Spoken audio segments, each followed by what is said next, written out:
All right, we got a number of people in the waiting room. And we have not seen Mr. Hostetler. I don't know where he is. But Mr. Roberts, can you unmute your microphone?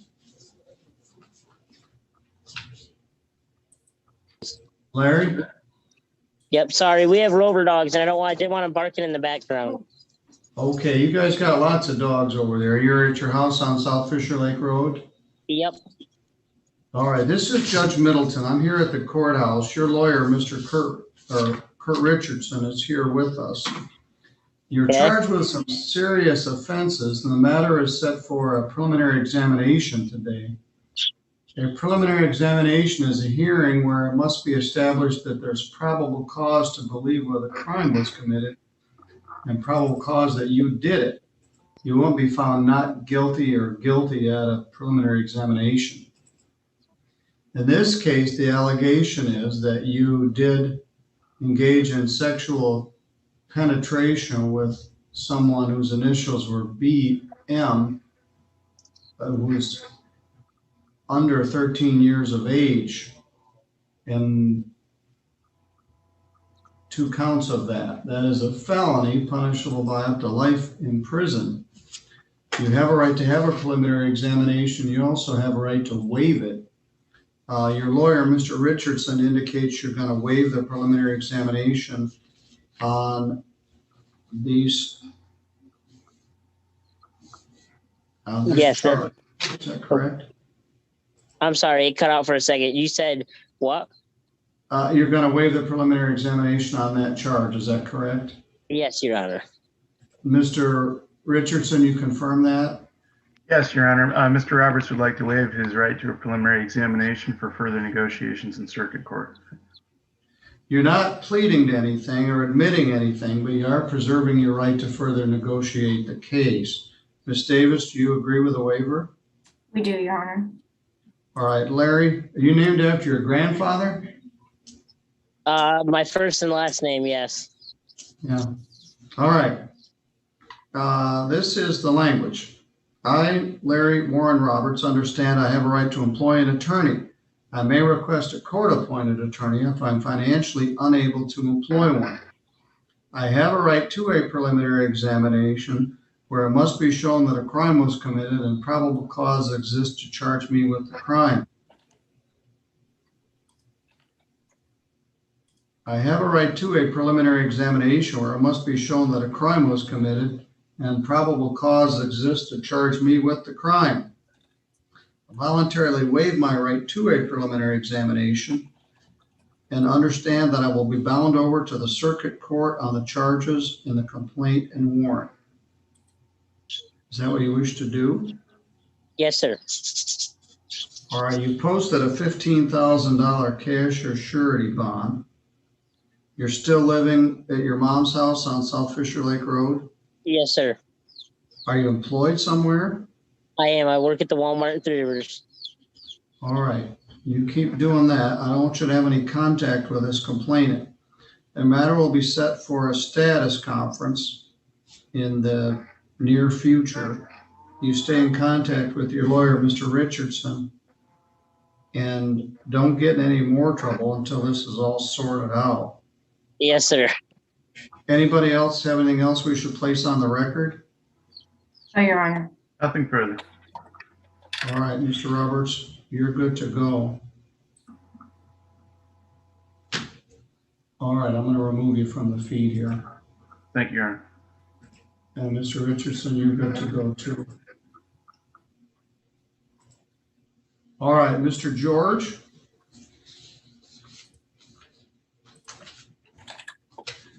Your client doesn't appear to be here. I'm going to bring all these people in and make sure he's not under a different name, but then I'll free you up so you can work on your other matter. Okay, thank you.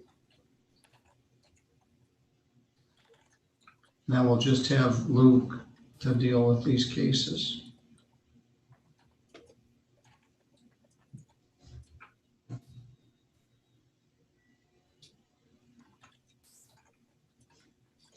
All right.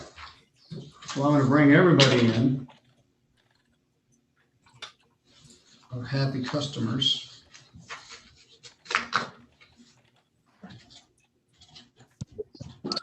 Let me make sure your client isn't in custody, Tim. Hello. Good morning. Good morning.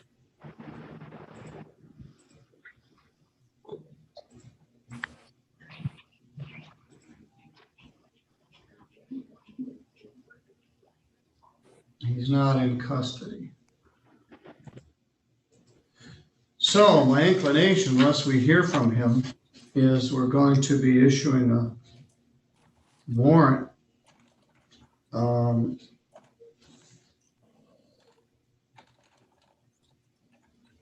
Mr. Knopfinger, did you ever have any contact with him? You're not talking about me, are you? No, Mr. Allen, just sit tight. We got about 9 cases here. You're just one of several people here. So, Mr. Knopfinger, did you, here's Carrie's Galaxy. Oh, this is that lady from the district court. We'll take her here in a moment. Neither Tim nor Luke have had any contact from this client. Let me dial them up.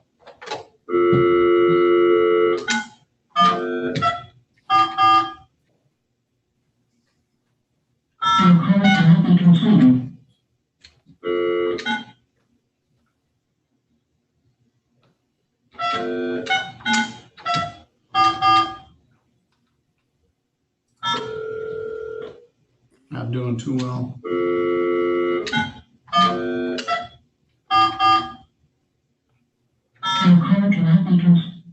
Well, okay.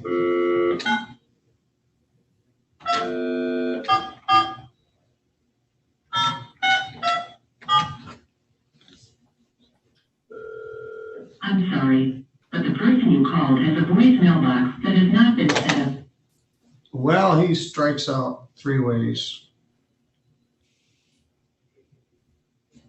No contact with Knopfinger or George.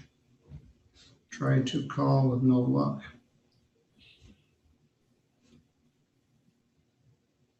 Show bench warrant.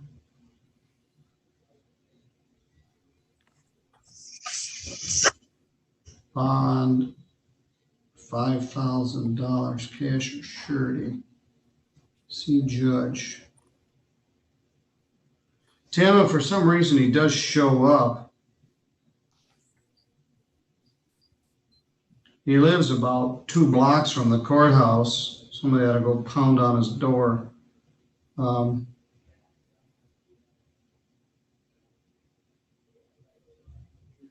But he isn't here, and I can't reach him by phone, and he's certainly not very responsible. So you're good to go. You can take care of your other business. If he shows up, we'll address it. Okay. All right. Thank you, Your Honor. Thank you. I've had a case transferred over from the pretrials that we're going to take care of for just a moment. For the rest of you, thank you for your patience. Casey Johnson from the prosecutor's office has joined us. He's had a pretrial with Miss Carrie Van Gelder. Miss Van Gelder, can you hear me? Yes, I can. All right. Carrie M. Van Gelder charged with domestic violence. I understand that you now live in the state of New York and you wish to be able to leave Michigan to go to New York. That's correct. Casey, what was the result of the pretrial? Appoint an attorney to assist her? That's correct, Your Honor.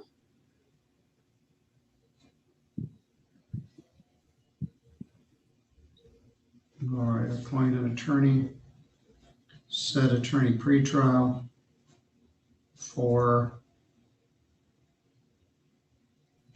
8/6/21. Did you give them your new address? I did.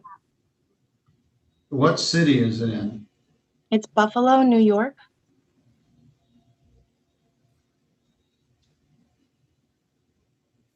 And Your Honor, I guess I just want the court to be aware that the information I have is that Ms. Van Gelder does not have a permanent address.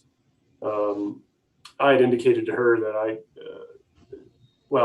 I guess she might be surprised to hear that I've got some concerns about whether or not she's going to be available to show up for future hearings if she's nowhere near the state of Michigan. Well, she's able to log in. My understanding is you didn't object to this. Let me look at Matt's.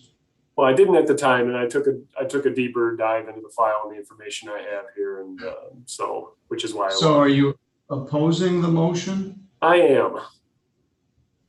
All right, well, she obviously can't live at Bayshore Drive.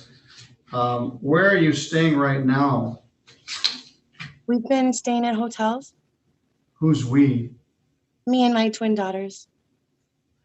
Who's in Buffalo?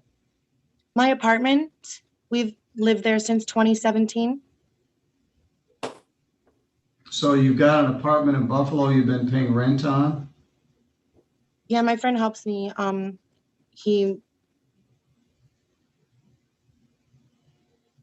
All right, well, it is a misdemeanor. You're out by bond condition from your home. To relaunch. And I'm going to allow you to reside in the state of New York.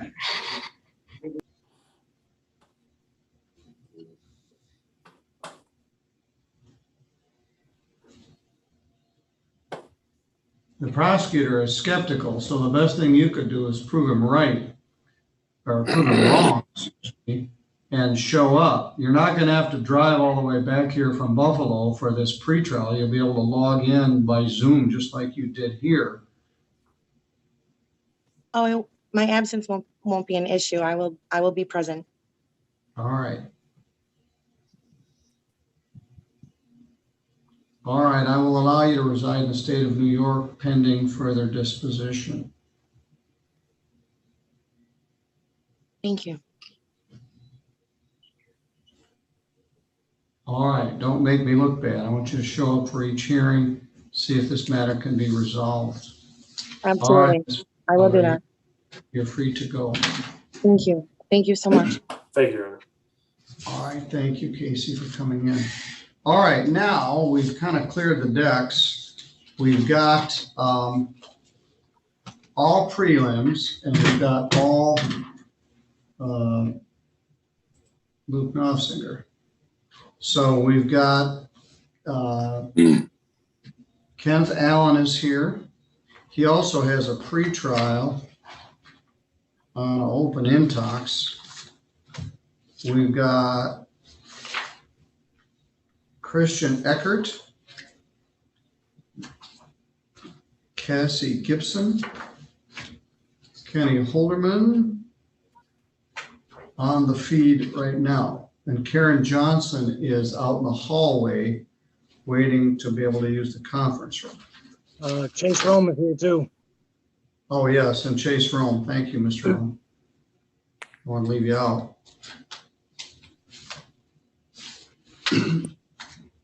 Also, Deborah Davis from the prosecuting attorney's office is here, and we always appreciate her assistance.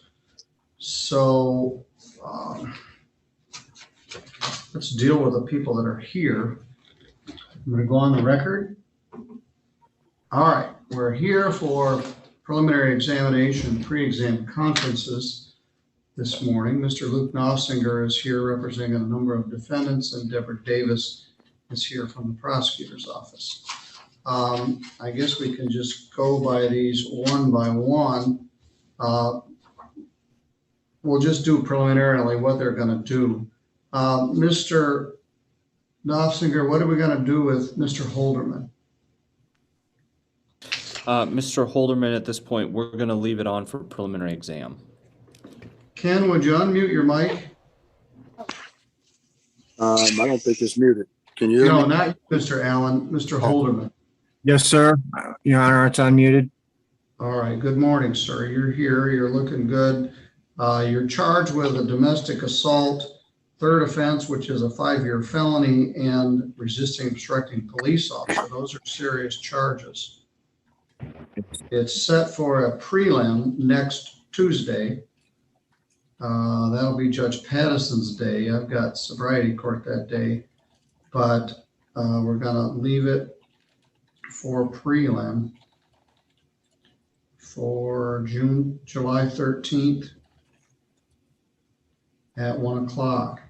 Now, that isn't to say something couldn't be worked out between now and then. So it's important you stay in contact with your lawyer. Yes, sir. Mr. Holderman, are all your probations and everything completed? You're not on paper anywhere else? Nothing nowhere. All right. We got a post office box, but obviously Mr. Knopfinger knows how to get a hold of you. Our hearing next week will be virtual. In the very near future, these prelims are going to start to be live, but as far as I know, they're still virtual next week.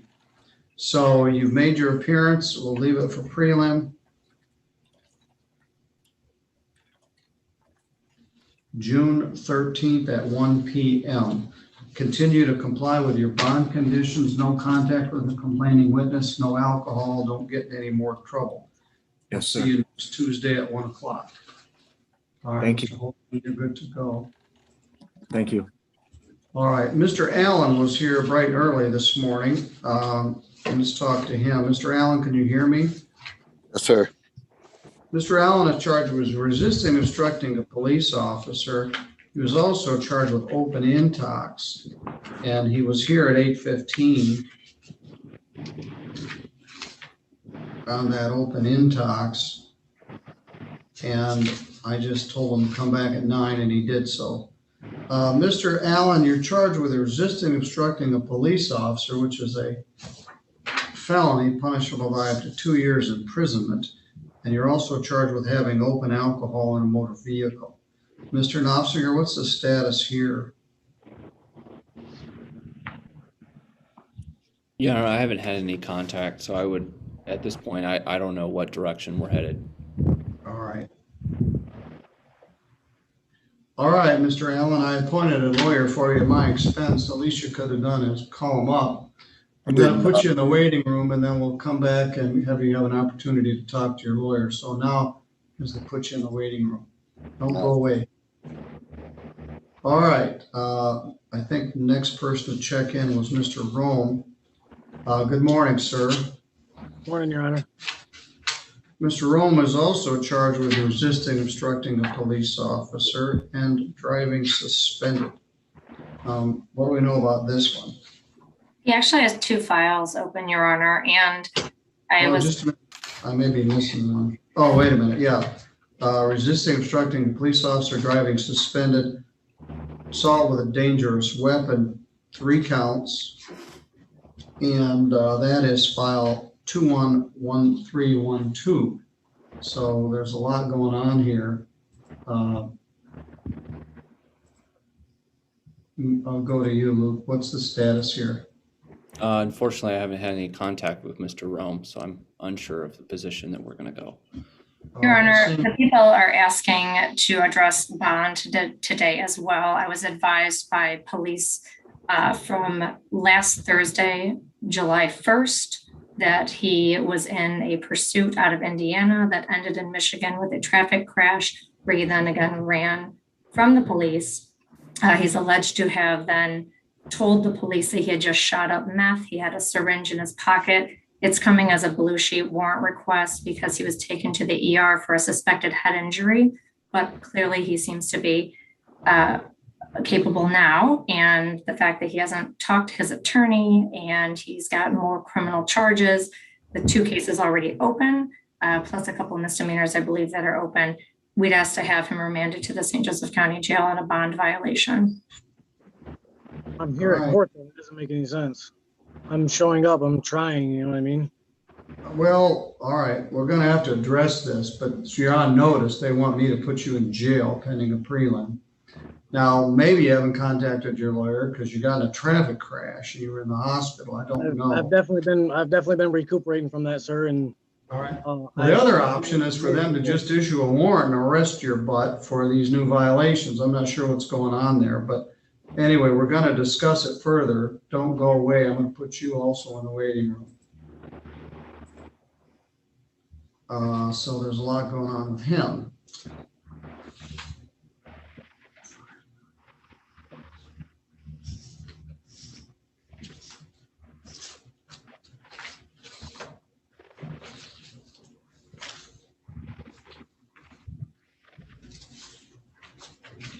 All right, we've got Mr. Eckert.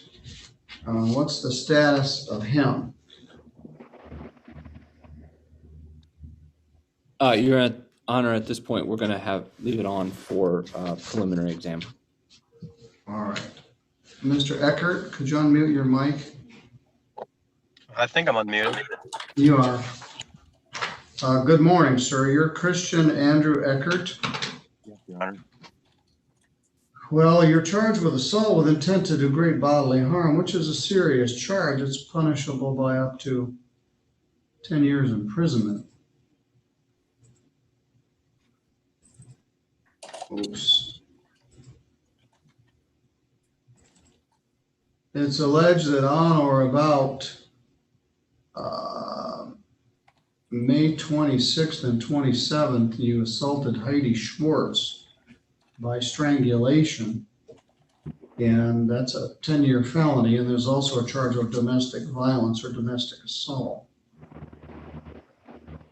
This is the pre-exam conference in advance of a prelim, which preliminary examination, which will be next week.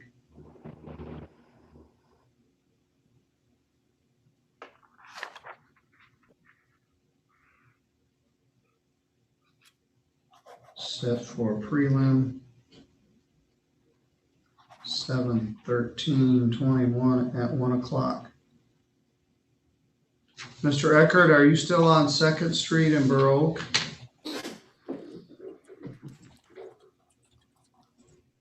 Mr. Eckert, are you still at that address? All right. Yes. Does your number still end in 3700? Yes, Your Honor. All right, right now they're asking that I leave it set for next week, which is fine with me. It'll be in front of Judge Pattison. Now, they're going to have probably continued contact with the complaining witness. Your lawyer and the prosecutor will continue to discuss this. If the matter is resolved, so be it. If it isn't resolved, you're entitled to have a preliminary examination next Tuesday at 1 o'clock, where the prosecutor will be obligated to show that a crime was committed by a standard of probable cause and probable cause that you did it. Stay in contact with your lawyer, and your obligation is to be here next Tuesday afternoon at 1 o'clock. It will be by Zoom like this once again. It will be a different number. It will be Judge Pattison's courtroom rather than mine. Do you have a valid driver's license? Yep. All right, very good. Next week, 1 o'clock, you're free to go. Do you have any questions? No. All right. Stay in contact with your lawyer. All right, Miss Gibson. Yes. Good morning to you. Good morning. Let me pull your complaint up here.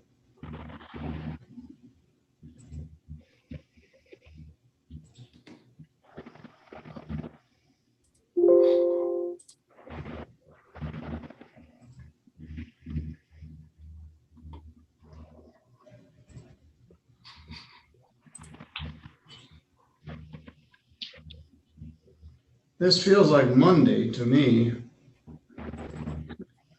except for the fact that it's a very busy Tuesday.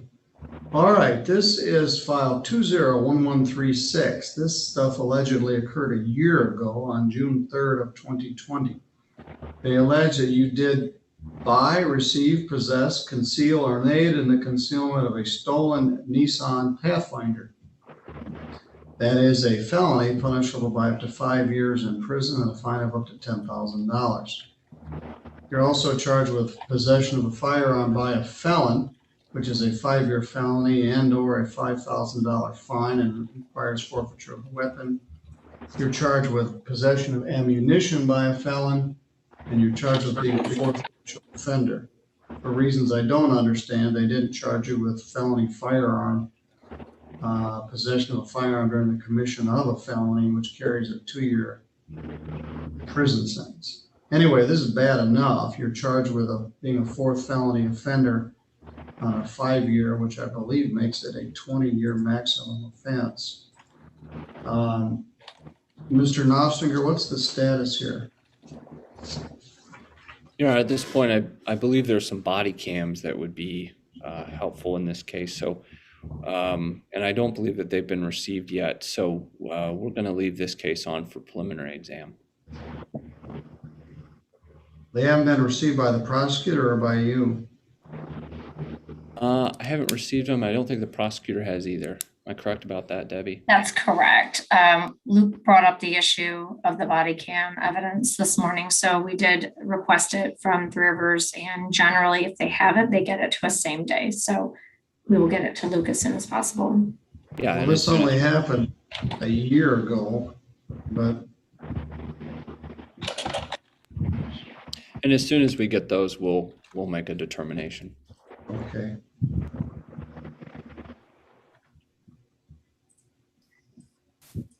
These charges were initially dropped a year ago, and then it was refiled.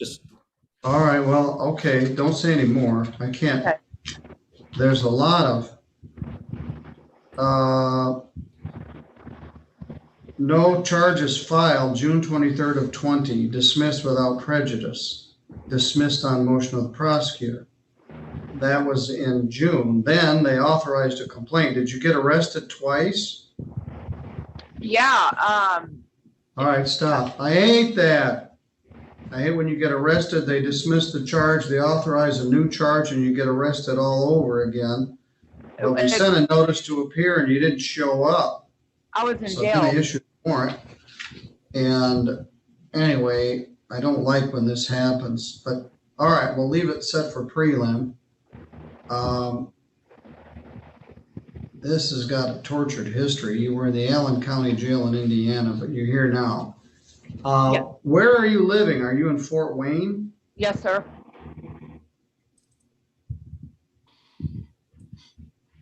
Set for prelim for July 13th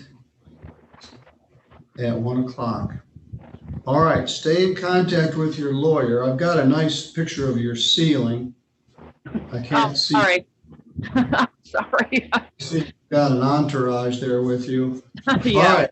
Now, bear in mind, your hearing next week is going to be live on, well, it will not be live on YouTube, but it will be by Zoom. You don't want people hanging out in the background of your picture. You want to pretend like you're in court, or we'll just have, we're very close to just having people come back here. Okay. But right now, we're still doing Zoom. So stay in contact with your lawyer. I'm not sure what exactly all happened here. They dismissed it. They recharged it. They still didn't get the body cam footage. But both the prosecutor and your lawyer want to know all the facts before they make a decision on how to proceed. So we're going to adjourn it 1 week, set for prelim next Tuesday at 1 o'clock. It'll be by Zoom, but a different phone number. So stay in contact with your lawyer. Okay. All right, thank you. Thank you, Your Honor.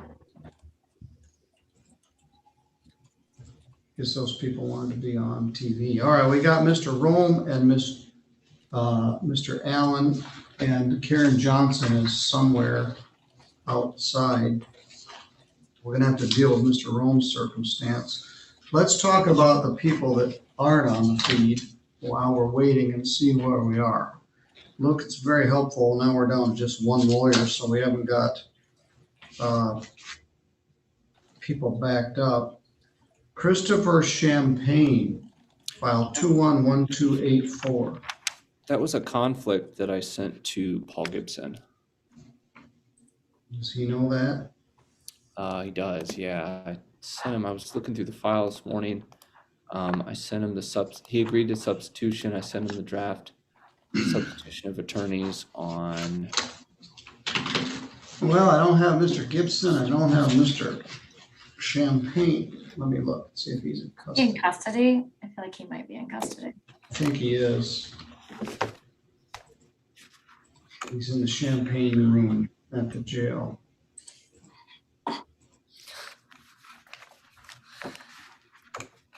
Yes, he's been in jail 35 days. I think he's got maybe some other charges pending or something. All right. Jeannie C. Farrington, who's not related to Jeannie C. Riley. She's also in custody. Yeah, she's in custody as well. All right. Eric Rainey. He has bonded out. And I just had contact with him this morning. All right. What does he want to do? Well, that one might be one. I think that the issue of the body cams might be helpful in this one. And I haven't had much of an opportunity to have discussion with him. All right. Well, we'll see. Matthew Weidler. He is in custody. Yeah. Oh, I'm sorry. He's in custody, and there is a referral to adult drug, or there's been or did you had sent it to Josh for screening? Yeah, so Josh will screen it, and if he's eligible, send it on. So. All right.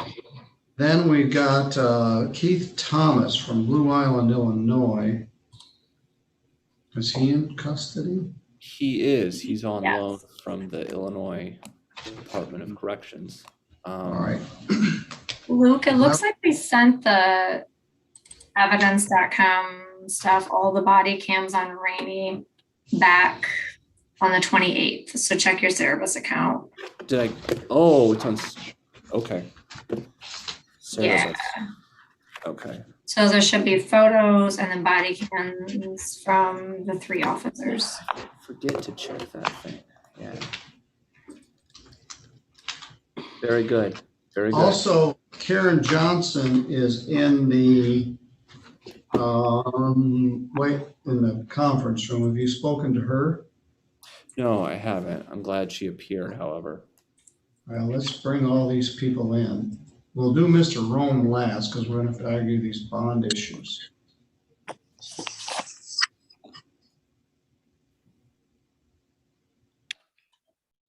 All right, we brought you all back. We're still live on YouTube. We're still on the record. Ms. Johnson, can you hear me? All right, your lawyer, Mr. Knopfinger, is here with me. We're going to have each of you have an opportunity to speak with your lawyer. So we can only do that one by one. None of you have bothered to contact him. First one, Ms. Johnson, I'm going to leave you in the waiting room, so don't go away. Samantha, thank you for setting that room up for me. Mr. Rome, I'm going to put you back in the waiting room. And Mr. Allen, I'm going to put you in a breakout room with your attorney so you can talk to him about your case. Let's repeat here. You're charged with resisting, obstructing a police officer in possession of open intoxicants.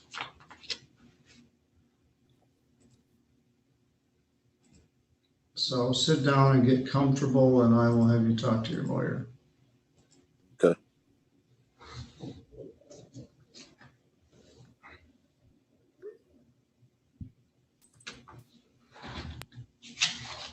Debbie, do you have a sense of how we're doing on our prelims this afternoon? No, I don't. Tim George had said to me last week that he was pretty sure that Summy was going to waive, so I don't know what happened there.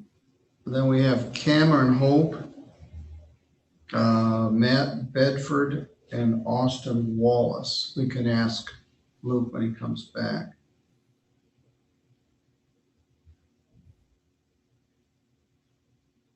All right, why don't you go ahead and go off screen here. I'll just leave things on while we wait. Sure. Thank you.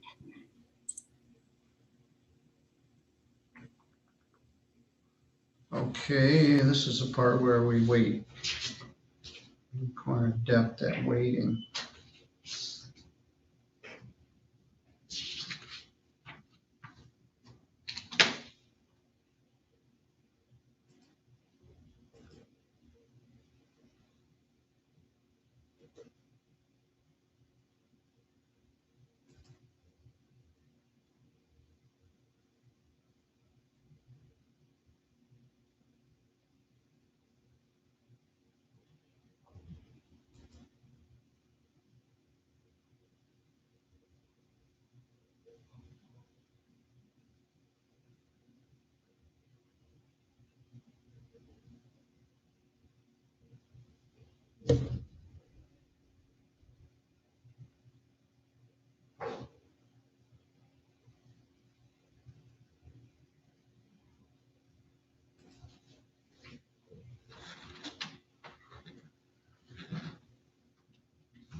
All right, I'm gonna finish up the record on those show causes. Jacob Britton has failed to appear on order to show cause, and he's missed several hearings.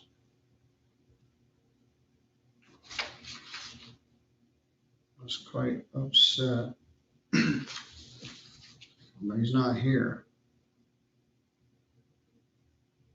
That is file 202417.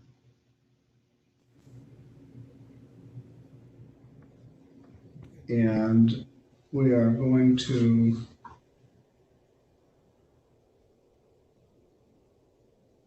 do a bench warrant. Bond $500 cash or surety. I think there may have been actually more than one show cause.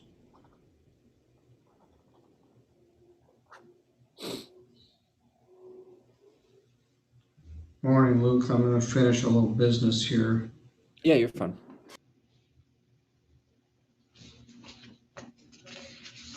And JP, John Paul Lewis, he's struggling right now and he keeps missing court.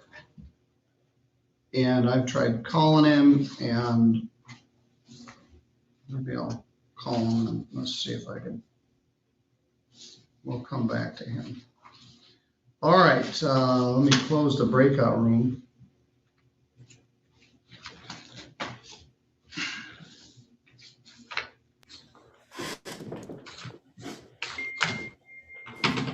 Takes 59 seconds. Judge, I don't know if this is worth it, but I've had a couple of people tell me that they didn't get any paperwork with my name or number. So I'm not sure if that's. They got paperwork, but your name and number isn't on? Yeah, I've had a couple people tell me that, and so I'm understanding to that. And I think, at a certain point, I don't know what happened, got lost in the shuffle or what happened, but let's take a look. Yeah. I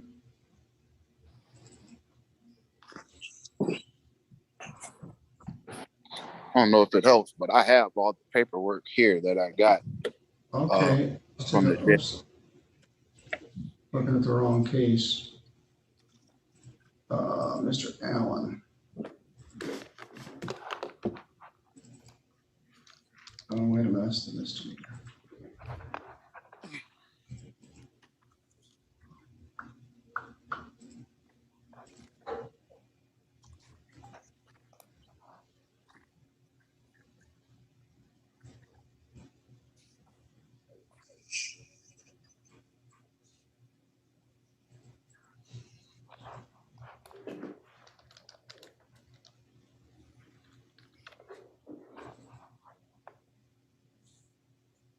Pre-exam conference, July 6th at 9 a.m.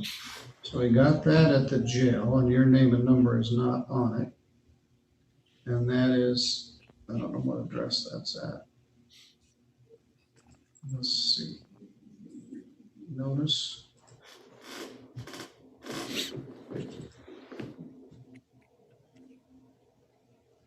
And there's a notice without your name on it. I mean, I'm not trying to cast aspersion, but just think it's. What is an aspersion anyway? I've never been quite clear about that. I think it's a criticism. Yeah, so. All right, here's the petition order for court-appointed attorney. Luke Knopfinger, 38 North Main Street, Three Rivers, given to the defendant on June 21 of 21. The signature is on it. Right, but I never got it back from you signed jail when you're in video court, but when I left the jail, they never, this is all I have. This is my bond paper, a receipt from the office, and a ticket. That's all I have. That's good to know, Mr. Allen, because if there's a glitch in the system, we need to fix it. You got Adidas Superstars on there? Yep. I still got a couple pair. I bought my first pair of those in 1972. That's the year I was born. $14.99. All right. So that's good to know. I don't disbelieve what you're telling me. There may be a problem at the jail. Anyway, what are we going to do? I believe this is a City of Three Rivers case. There is some body cam footage and some, it's resisting and obstructing, and I think the events leading up to the arrest are of importance to us. So I hate to say it again, but we're going to set this one for prelim. I have not checked my Cerebus account. It's possible that the body cams are there, but at this point, we would await those. All right, that'll be July 13th at 1. Now, did you give him your name and number? I have his number at this point, but well, he seems to be on top of things. He logged in early. He's got his paperwork right there in front of him, and I think maybe we got a problem getting that information to people from the jail. He's also got that open intox case. I'll continue that also. Luke, I don't show that we have the digital evidence in OnBase, but let me double check to make sure that it's not just where it's logged or something. Well, and some of the lawyers have indicated they don't know when something's placed in their account. So I don't know what the answer to that is, to check it every day or twice a day, or. I should just check it every day. Like I don't see anything for his name, so I will immediately have our staff get those from Three Rivers. I could just run down and pick it up, honestly. All right. All right, Mr. Allen, you're free to go. Your matter is set for next Tuesday at 1 o'clock unless it's otherwise resolved. The lawyers want to see the body cam footage about what actually happened. This one is fairly recent. It happened June 20th. I had a case the other day that was more than a year old, but this one's fresh, so they'll get it. And I'll see you, or Judge Pattison will see you next Tuesday at 1 o'clock. Do you have any questions? That's it. Appreciate it. All right, you're free to go. Thank you. Thank you. All right.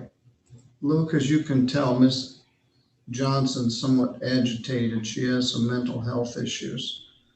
I'm going to bring her in.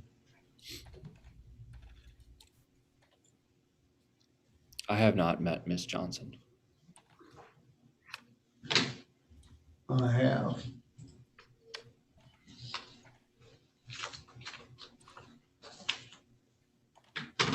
Good morning, Karen. Can you hear me? Sure. You're right down the hall here at the courthouse. Your lawyer, Mr. Knopfinger, is here, and you haven't contacted him yet.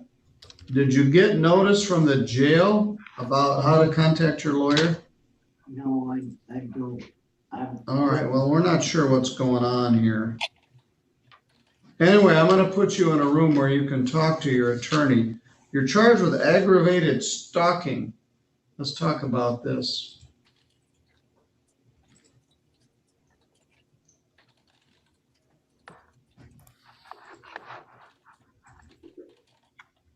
What do you want me to say? Don't say anything right now. It's alleged you've been stalking your daughter. And apparently she don't like that.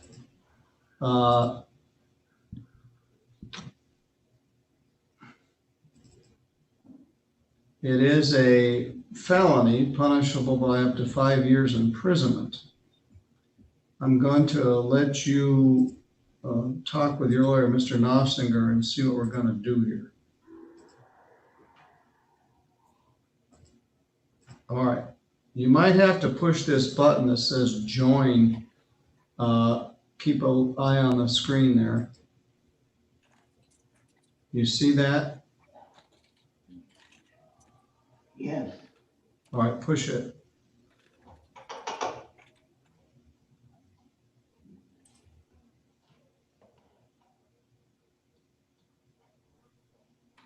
Try again.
All right, Deborah, I got her in there.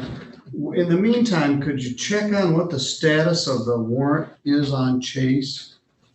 Well, I got the report from Middlebury. The deputy chief sent it to Well, I don't me. want to talk too much about it without Right. them being, but I didn't know if it was, how imminent it was. I think that the issue is Cass County is where it ended. So there's 3 jurisdictions involved, so I'm not positive. So I'm checking. All right, thanks.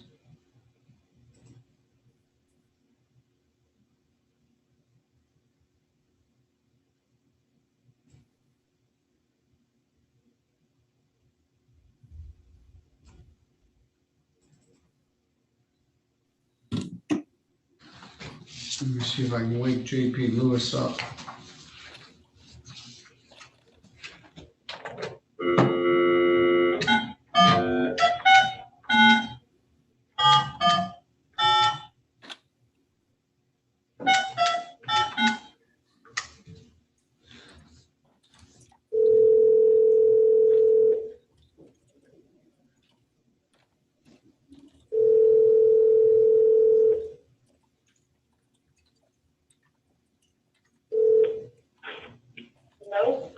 Good morning. This is Judge Middleton calling for John Paul Lewis. He's supposed to be in court this morning. This is the wrong phone number. Is this 718-6289?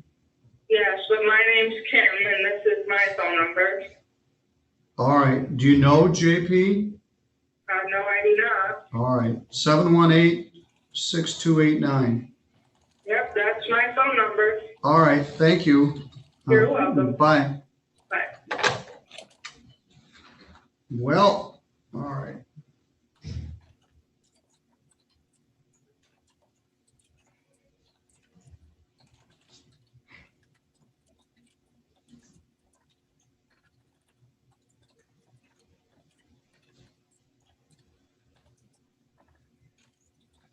Bench warrant, $500 cash or surety bond. I can check WebJam and see if you get a different phone number. I'm not gonna screw around anymore. He's missed multiple court hearings. He was at his mother's, then he wasn't, and I don't know where he is or what he's doing, but he's not doing very well.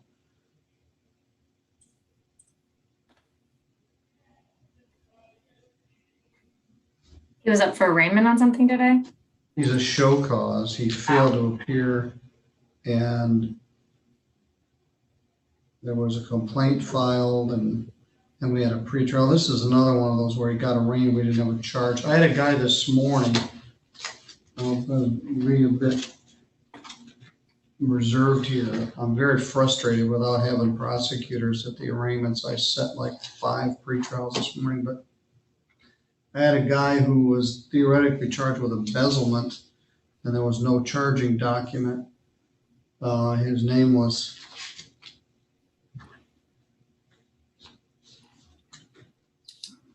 I don't remember what his name was. I'll tell you in a minute.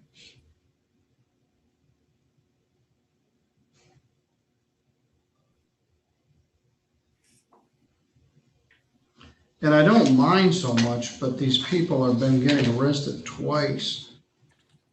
I think we have a plan in place to avoid that now.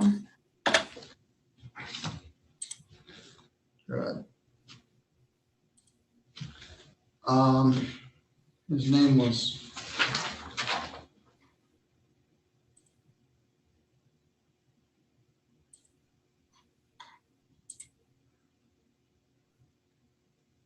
Richard Clements.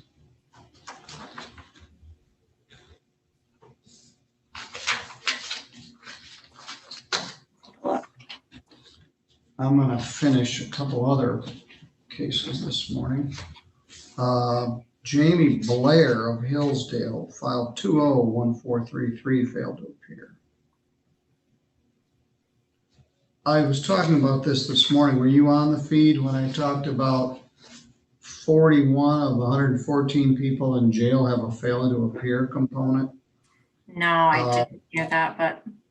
And we have all these people that all they have to do is dial in. Doesn't get much easier as far as that Well, goes. not dial in.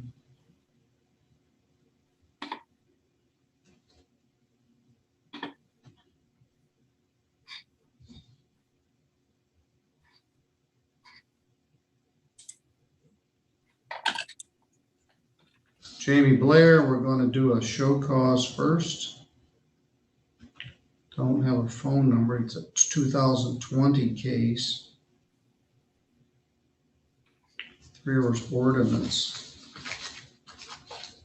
Aisha Hunter on Portage. That's a 3 hours case. No valid operator's license. And she has also failed to appear, and we will also do a show cause. Then I had 3 orders of show cause, none of those people showed up. Talked about how inefficient this is to have to struggle around with new notices and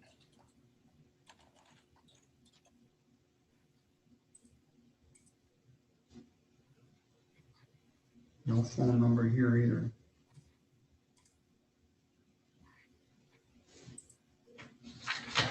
All right, that takes care of all of my misdemeanors. I think we're going to be okay, Debbie. As you know, sometimes on Tuesdays we run into lunchtime, but all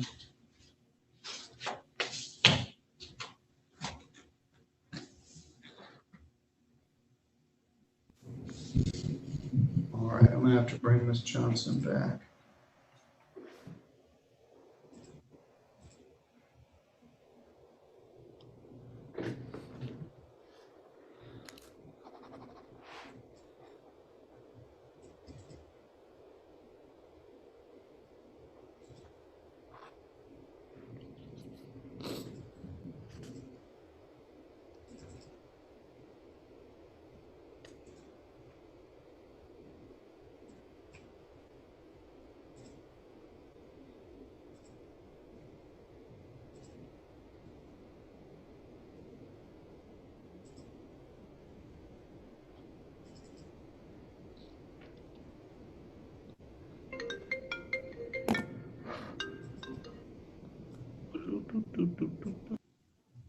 Okay, let's see where we are.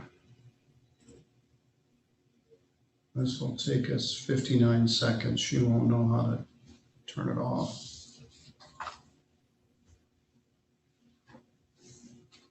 Luke, I don't know if I told you this. I'm counting all these 59, 60 seconds up. At the end of my life, I will have wasted 1 day waiting for the breakout room to close. Oh, I don't want to start thinking about how I've wasted my time on this earth. I don't even want to know. Well, this whole Zoom protocol has demanded more bench time. Often the lawyers would just negotiate things, then bring it into court when they were ready. Now you need to be here to curate the process. MC, I think. MC the process.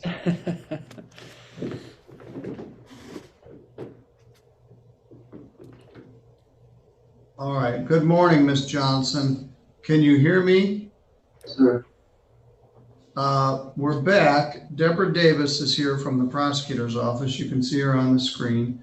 Your lawyer, Luke Knopfsinger, is here, and I'm, as I said, down the hall, charged with aggravated stalking. Mr. Knopfsinger, what's the status here? Well, at this point, as the court inquired, I haven't had any contact with Miss Johnson. At this point, I do want to find a time for her to come and talk to my office. There are some mental health concerns, and then we'll kind of go from there.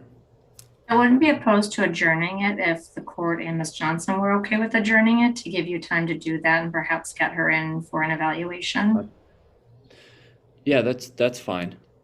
All right. Well, normally it would be a 2-week adjournment onto my date, but that would go to Judge Pattison for a pre-exam. Karen, do you have any objection if we adjourn this outside of 14 days? No, but what about next week? I'm supposed to have something on the 13th. Here at Centerville? I think she means the prelim itself. Yes, no, yeah, okay, I see. We're going to adjourn this to a pre-exam for July 20th.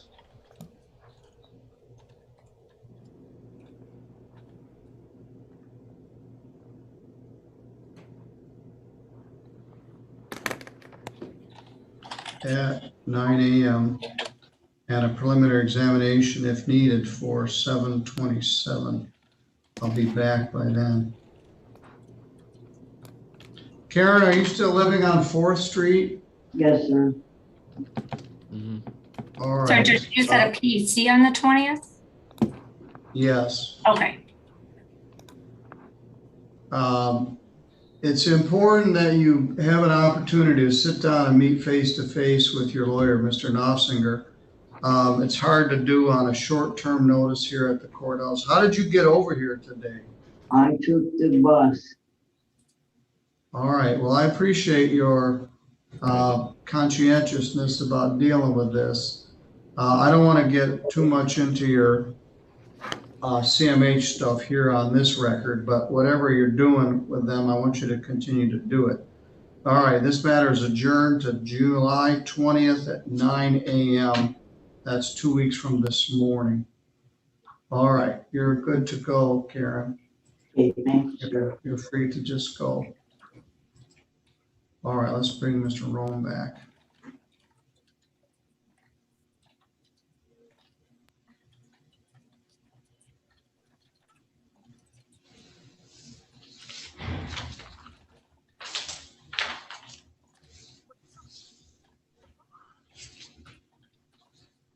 All right, this is two files, 211283FY, People versus Chase Ryan Rome.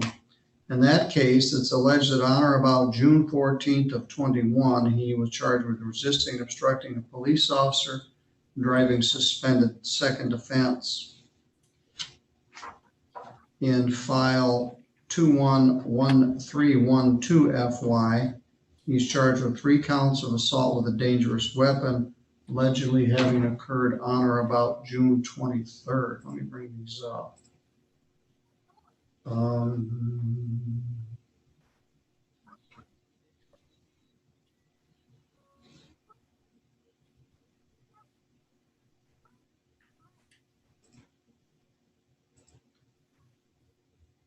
The assault with a dangerous weapon alleges that you assaulted John Carr with a car, 3 counts, as a 4th habitual offender. So you were driving and your license is suspended. That is a, I think, 20-year maximum offense. That is while you were on bond for resisting, obstructing a police officer and driving suspended.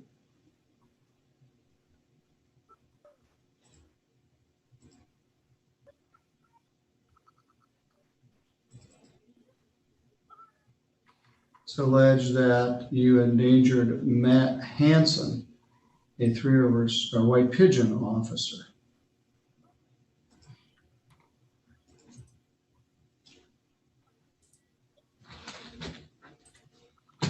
On the 14th of June.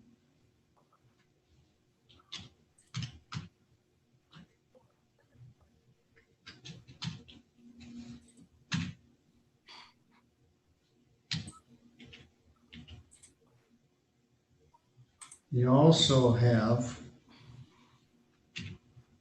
a last pretrial set for August 26th on a misdemeanor charge of malicious destruction of property.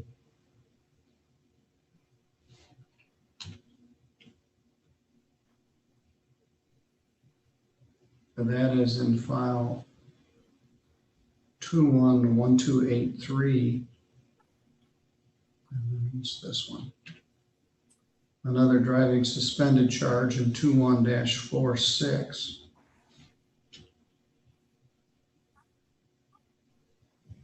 Then you have a bunch of unpaid stuff. You remind me of another Chase who went on one crime after another. He just got sent to prison by Judge Stutzman for about 11 years. Your Honor, I would also like to point out that he is on bond out of LaGrange County, Indiana, for possession of meth, operating with expired plates, unsafe or slow stopping, and another misdemeanor of operating with a false plate. He was supposed to appear at court there on 6/17 and failed to appear. And so I suspect there's going to be a warrant coming out of that, as well as in the incident from 7/1. What day did he fail to appear there? I believe it says on the Indiana My case, there was a hearing on 6/17, defendant failed to appear. What were the charges? Possession of methamphetamine, operating with expired plates, unsafe slowdown or stopping without giving a turn signal. Well, he keeps driving a damn car and his license is suspended.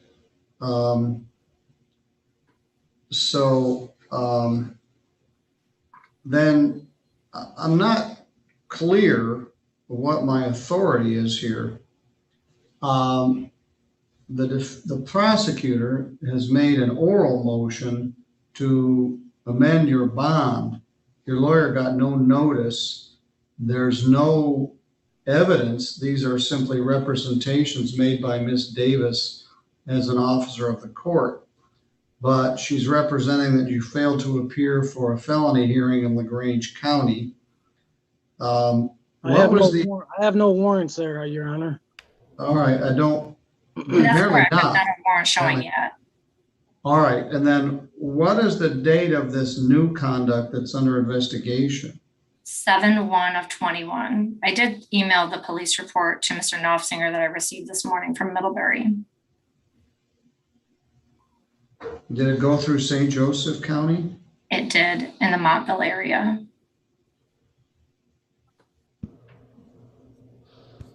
And then it ended a crash in Cass County?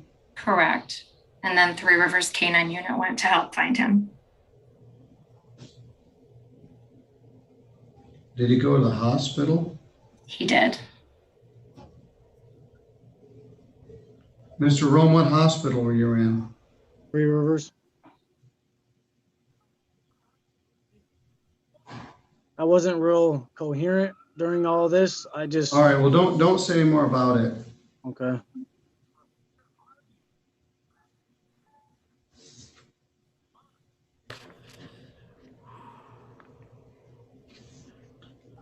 Your Honor, I feel woefully unprepared at this point. Well, I agree. I haven't really been myself since then. No, you haven't. And if I want to put you in jail for your own safety. The other Chase, who you know, was doing this exact sort of thing. He hit somebody with his car. He kept driving. He was struggling with drugs. And he did so many things and stacked them up so high, the judge didn't have any option but to give him a long prison sentence. I've known you since you were about 18. And so, although I certainly would like to put you in custody for your own safety, stop driving a car. Your driver's license is suspended. Every one of these charges involves you driving a car. Yes, sir. There's like 5 of them. You can't drive, and you're shooting yourself in the foot repeatedly, and you're running out of toes. But I don't believe I have authority to amend or revoke your bond. You're here. You've appeared in a timely manner for your court hearing, even though you didn't contact your attorney. So I'm not going to change your bond at this point. If there's a formal petition with some sworn stuff in an affidavit, perhaps I would consider it. But, and also your lawyer's arguing that he doesn't have any notice.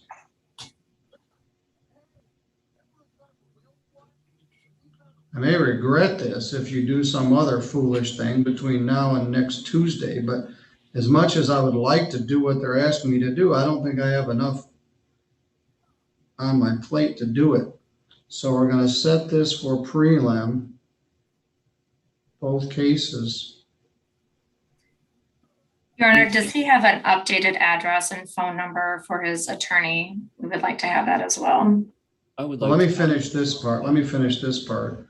Set for prelim for both cases for July 13th at 1 o'clock.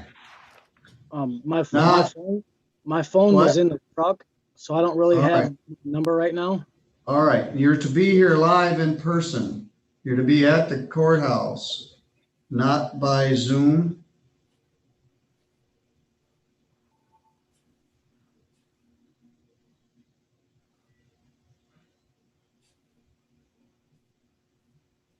Your lawyer may be by Zoom. You can choose to come here if you wish, Lou, but he's going to be in the conference room. So are you still at the South Constantine address? Yes, sir, Your Honor. Who are you living with? My sister, Tanisha. All right. She needs to pound a few knots on your head. And I don't know what's going to happen. I do not want you to get in any more trouble between now and next week. Yes, Your Honor. I'm sure there are some videos of some of these things. Have you got all the discovery you need? It's a good question.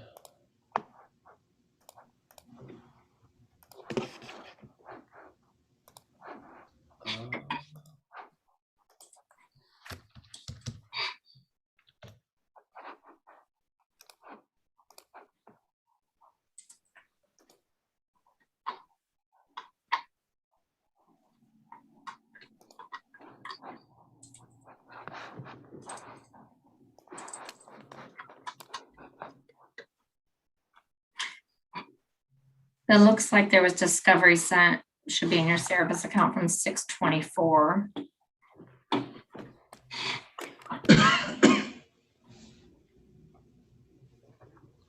Is that the assault, and is that the RNO?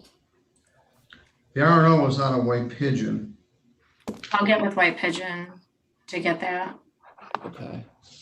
I was gonna, so Debbie, you're saying that there are charges pending authorization at this point, or what's the status of the other charges?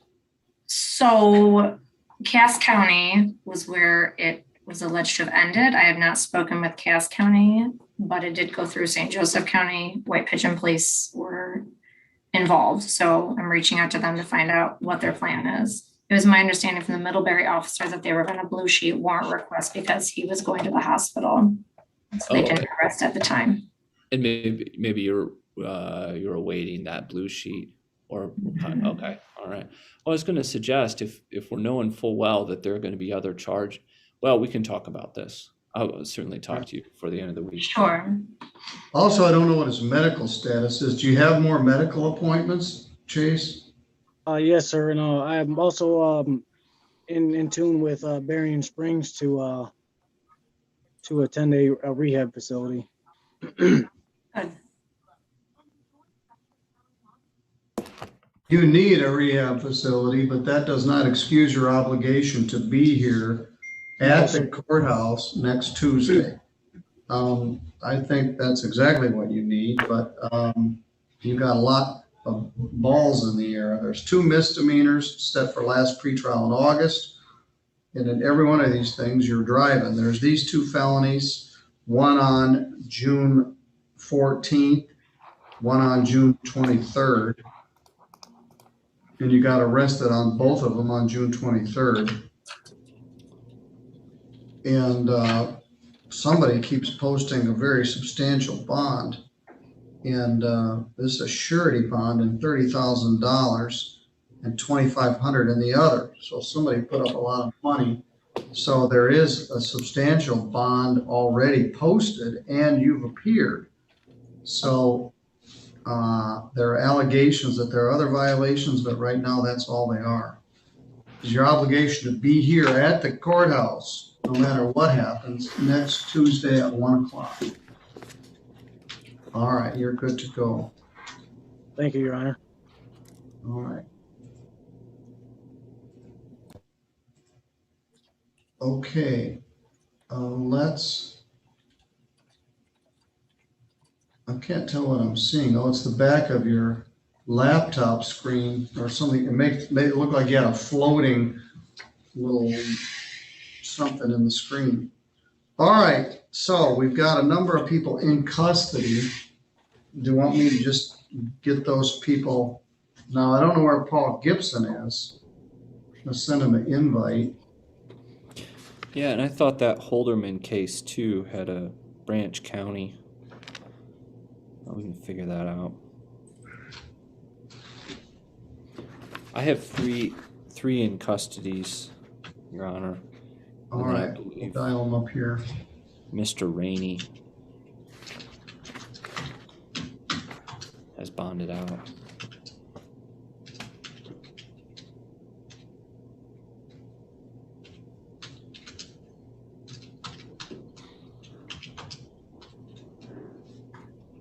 All right, we'll send that to Paul. I'm gonna remove Karen Johnson. No, I'll just remove it. Somebody else may need that room. All right, so who do you need to see, Luke? Jeannie Farrington? Yes, Keith Weidler, and Mr. Keith Thomas. All right.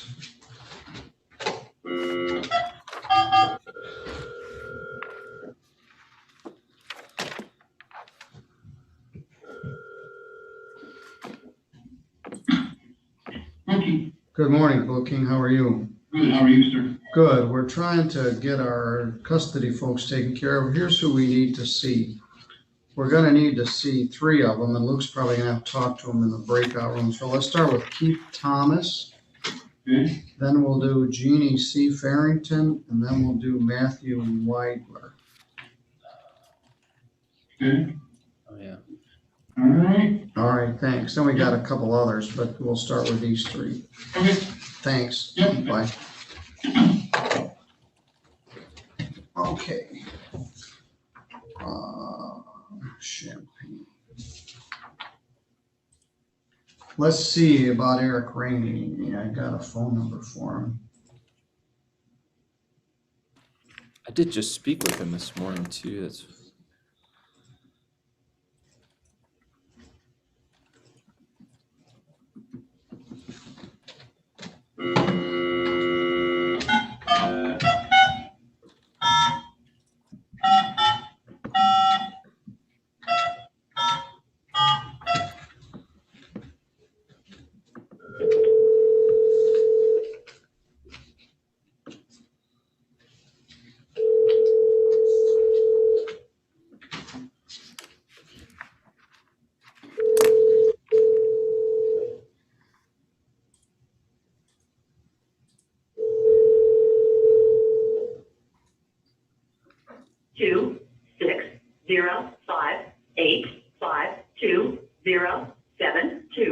is not available.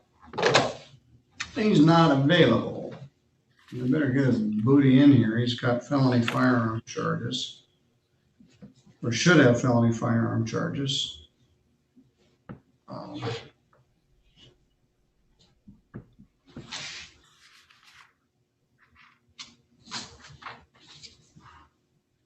What was your discussion when you talked to him? Oh, we talked briefly about the case. He bonded out over the weekend and he has a different phone number. That's about it. Why don't you call him right now while we're waiting for the customers and tell them to log in? I did text him. Okay. And yeah, I've had a couple people tell me that they didn't get that information, get my information. So, you know. Yeah, I'm not, well, the one guy had his stuff all laid out there. It is possible that the jail's not giving them their stuff. So I'm going to address that when we're done here. He has a bunch of stuff also. Let's see if he's got anything else pending, like Mr. Rome. Seems like he's got stuff in circuit court.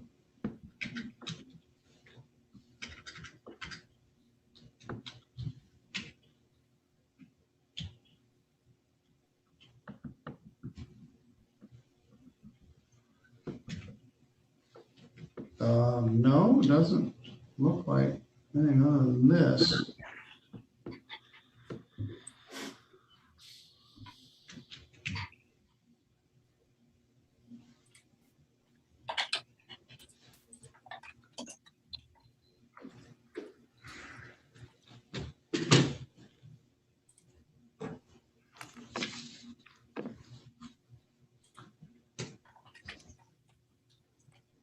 I've got the record on and the Zoom is still on.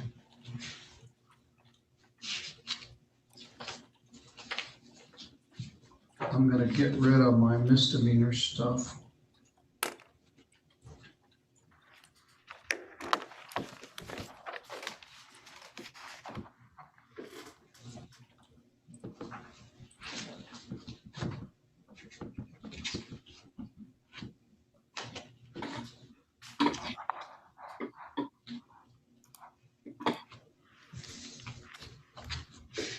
It is so humid in here today. It's. Where's Mr. Gibson?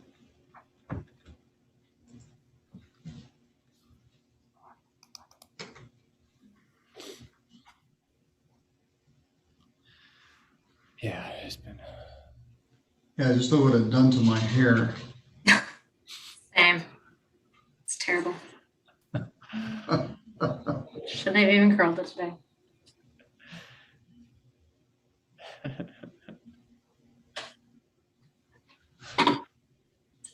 Did you think about that, Judge? You think about the What's humidity? Did you think about that when you're growing your hair out? You didn't think about that humidity, right? Do you know what Dr. Bronner's soap is? Yeah. Oh, yeah. I washed my hair with it in the lake. It's the kind of soap where your hair is dry before you even come out of the water. You shouldn't use that on long hair. It's like dog shampoo. Yeah, that's a really bad idea. Is this Mr. Rainey? Yeah, I believe it is. Maybe.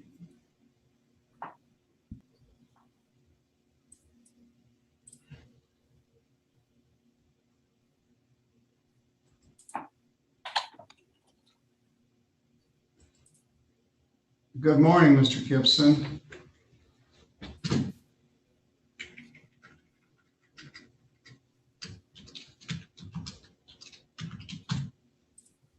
Good morning. You got Mr. Christopher Champagne apparently on a conflict.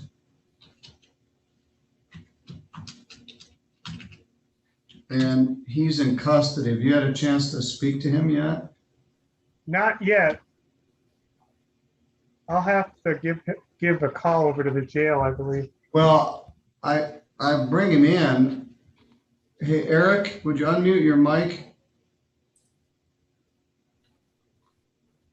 Can you hear me? Yes, thank you. You're Eric Rainey? Yes, sir. All right, thank you. Sorry, we're in a car. I didn't get good service where we were in the valley. Okay, well, stay where you are for a minute. I'm going to put you in the waiting room. Anyway, Paul, there's a wait to use the conference room at the jail. So why don't you check back in about 11 and I'll have Mr. Champagne available for you to talk to. Okay, that's a good idea. All right, I'll see you then. All right, thank you. All right, well then let's bring Mr. Rainey back in while we're waiting. What are we going to do with him? That one we're going to leave on for preliminary exam. There's All right, well, that'll be straightforward. Body cam footage, which I'm going to check my Cerebus account. Just need to check that. Cerebus? Cerebus. Yeah, it's the. Why do they call it Cerebus? The Hounds of Hell is their names of their. Company that made it, I don't know. It needs a PR wipe over. Yeah. Mr. Rainey, can you hear me? Mr. Rainey, can you hear me? There Yes, you sir. go. Yeah. Your lawyer, Mr. Knopfinger, is here. He indicated he had a chance to speak to you this morning. You just bonded out of the jail.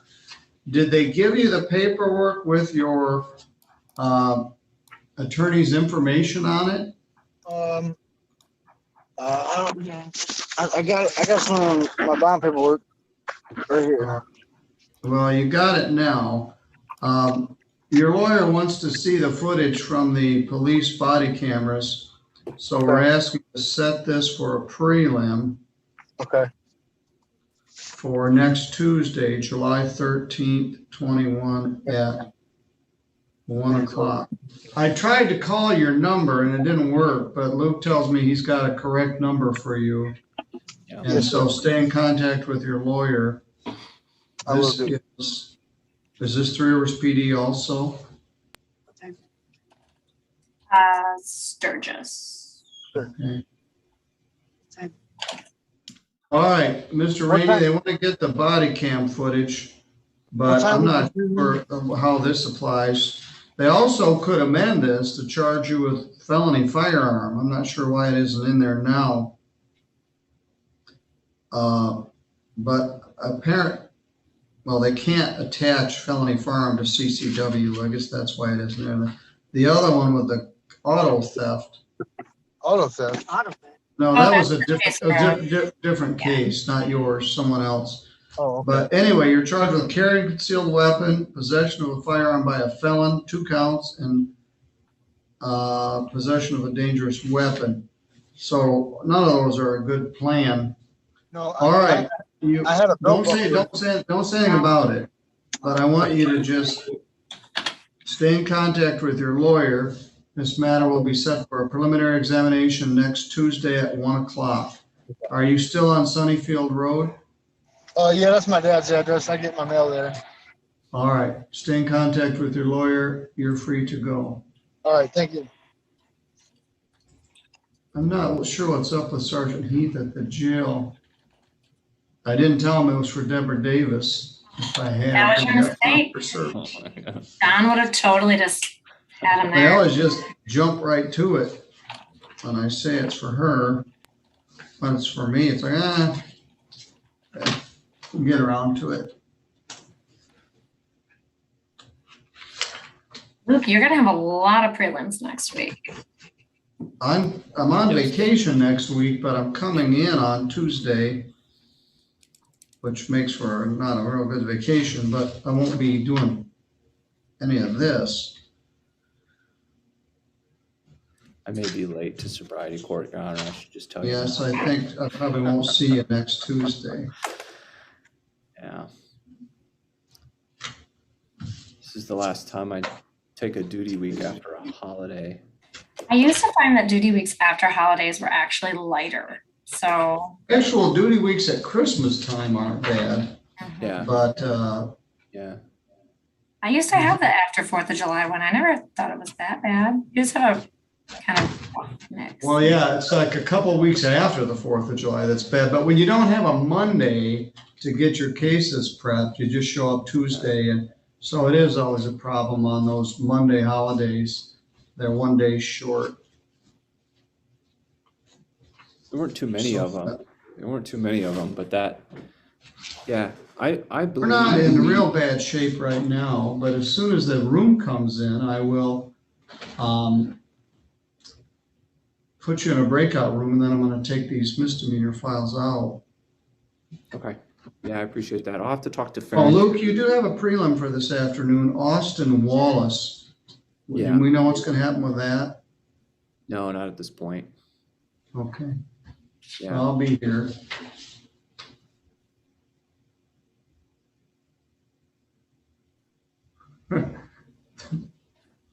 Matthew Widler, they spelled his name wrong. It's Yeah. spelled W-D, Woodidler. Matthew Woodidler. Oh yeah. Oh, that's terrible. A diddler. Yeah, that was. Woodidler. It looks like it got misspelled at Ellis Island or something. You don't want people saying that at the jail that you're a diddler. That's no good. No, probably not. Oh boy. All right, Sergeant Heath, what's going on out there? Maybe they got some issues. What I could have done is had them try to use both rooms, but then that ties up more correction staff. So I just, as you know, told told Paul to come back at 11. But we're clicking up on 11. Well, Farentine and Ed Wheeler are both adult drug treatment court potentials. And then Thomas is a unique. All right. Well, could I have Laura, the Jeannie Farrington bind over and Matthew Weidler bind over?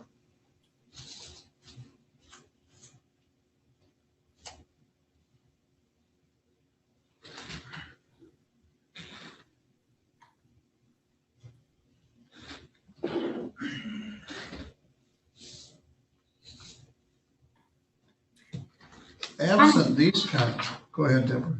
On Wallace, we have, this is the one where there's co-defendants, Darren Forrest, and we had asked to reset both of them to have a prelim together, because I think Tim George represents Mr. Forrest. And Luke had already done his PEC and taken off. Is that right? You're not asking to join them. You want to just have, because you'll have likely the same witnesses. Yes, it's the exact same. What's Forrest's name? Darren Forrest, Forrest. All right, we'll get him in at 1 o'clock this afternoon. If I have one more case where someone runs from the police and their first name is Chase, you know, and then his last name is Rome too, you know, it's like, what do you? Well, I mentioned the other Chase, and the facts are, you know, those two boys are on the same glide path. Yeah. And in each of them, I've known them since they turned 18. And you don't like to see it. You can see it's like watching a train wreck that you know is going to come. And there you just stand there and watch.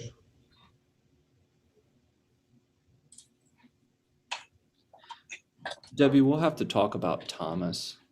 That is an outlier. Yeah. Wow, I emailed to see if the police department has the DNA back on the fetus. And so I'm waiting to hear back. Okay. Yeah, that's the $1 million question for me. Right. Well, this is a 2014 case. Mm-hmm. Summy's going to be a waiver on the record at 1 per 10. All right, that's good to know. You said Widener and Johnson? Yeah, Weidler and Did I get it wrong? I heard Johnson. no, and Farrington. Very good. Sorry about that. There's. I'll get there in one. So Debbie, what about Wallace? Do you have a date already? Let me look because I thought that we did. Let me see if Forrest is set for a date.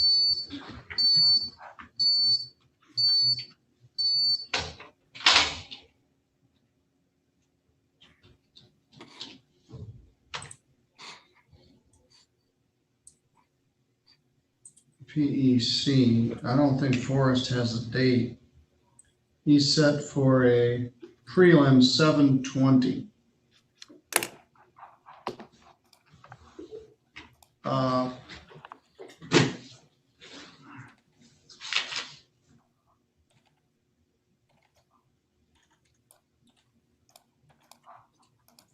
to load Judge Pattison up while I'm gone.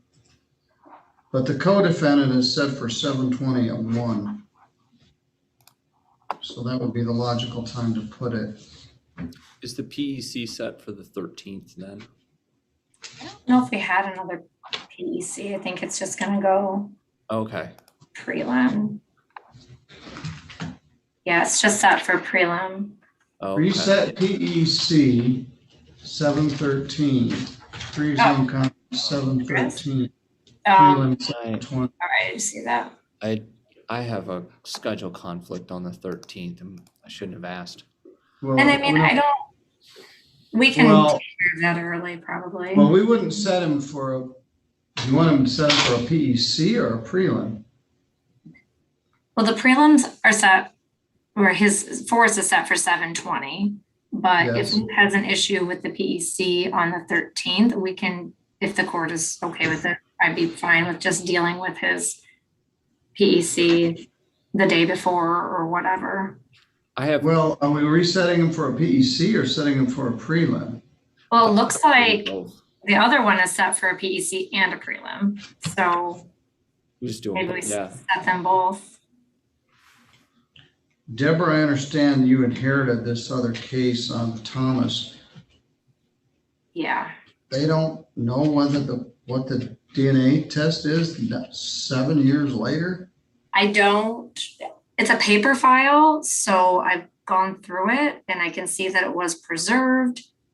I don't see where it went after that. So Sturgis handled it. I sent an email to Sturgis this morning to have them pull their case.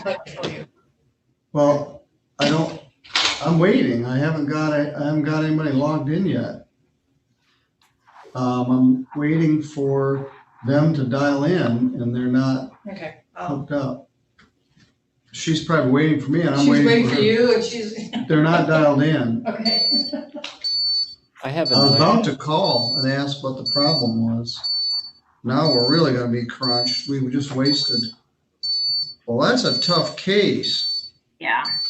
My chagrin is gonna be that they just said and never sent it in.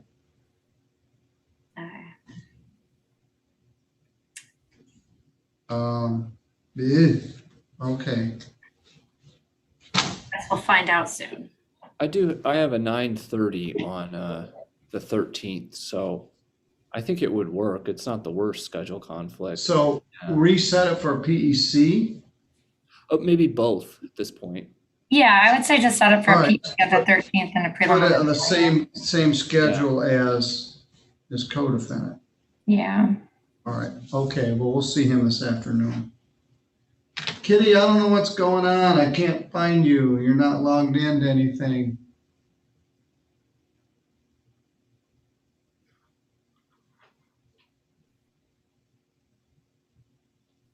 I'm gonna open 2 breakout rooms because I might need to. Yeah, Paul should be checking back in about 12 minutes.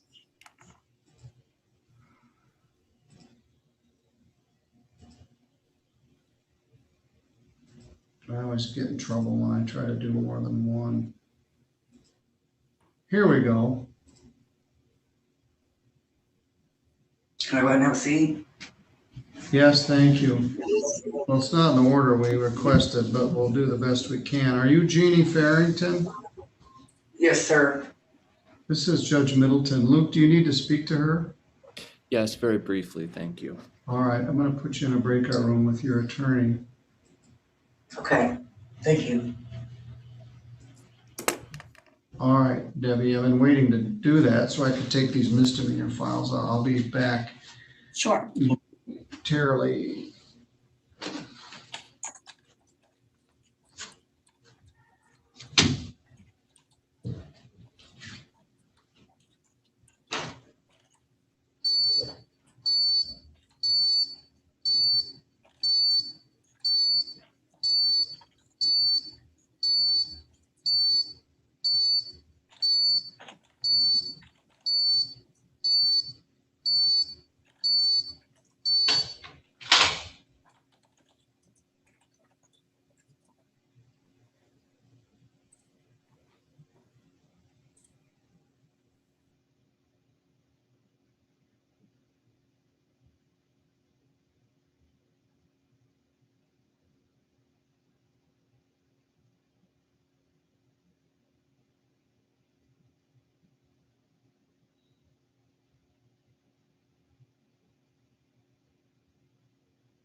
Luke, what you got? Yeah, we're gonna waive on the record for that. Okay. Court. Very good. Thank you.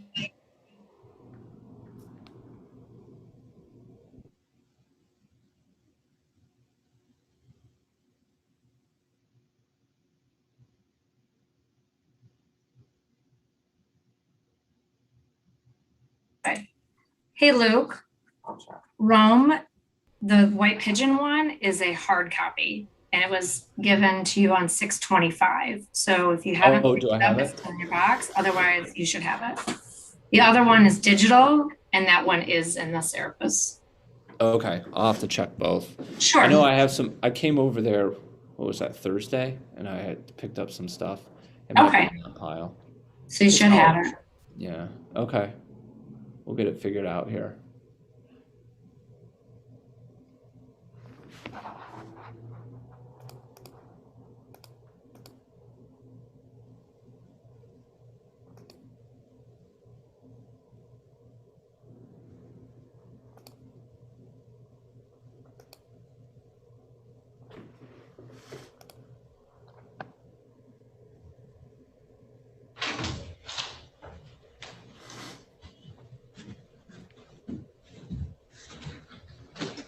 Judge, I don't know if you need to bring Jeannie back in. The problem is I do, and I can't close all rooms. I think maybe that'll be all right. We're gonna wait 59 seconds. Is she going to waive? Yes, Your Honor. Kevin Golden, I don't know, he joined the Bar Association. He's been renting out a room in my office. He said that the fireworks on Fisher Lake are some of the best that he's seen.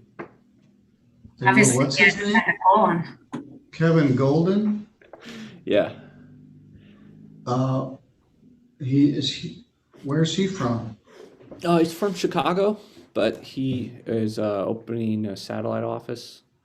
Has opened satellite office. I haven't met him. Does a lot of personal injury work. In fact, I don't know if he joined the Bar Association or not. But there was an email a couple months ago about someone looking for office space. So, yeah. But he's. Well, we had two sets of them. The third and again on the fourth, but someone spent several thousands of dollars on the third ones. Good morning, Ms. Farrington. This is Judge Middleton here once again. You're charged with possession of methamphetamine, which is a felony punishable by up to 10 years imprisonment. You are a candidate, as I understand it, for adult drug treatment court, which sounds like a good option here. This is the time and date for what's called a pre-exam conference, where we'll be scheduling a preliminary examination. A preliminary examination is a hearing where they must establish probable cause that a crime was committed and probable cause that you did it. It's my understanding that you're willing to waive that right to have a preliminary examination and simply have the matter bound over to circuit court. Is that correct? Yes, Your Honor. All right, you agree, Deborah? Yes, we accept that waiver.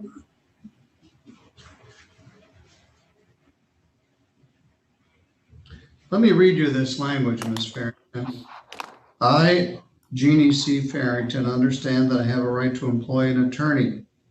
I may request a court-appointed attorney if I'm financially unable to employ one. I have a right to a preliminary examination where it must be shown that a crime was committed and probable cause exists to charge me with the crime. I voluntarily waive my right to a preliminary examination and understand that I will be bound over to the charges in the complaint and warrant. Is that what you wish to do? Yes, Your Honor. All right, the matter's been waived to circuit court. Effective today, it'll be set for a status conference or possibly a plea on the charges in the complaint. Your bond is $30,000 cash or surety. The magistrate had reasons for that.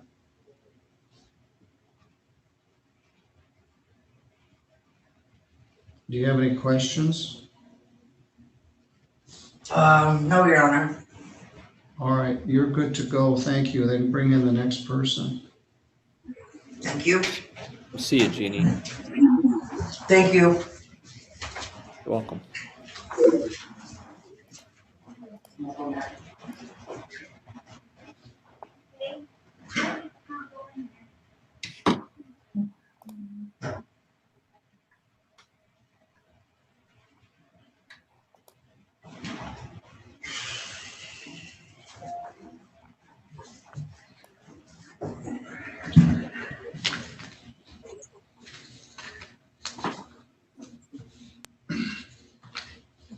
Good morning, sir. Are you Matthew Carl Weidler?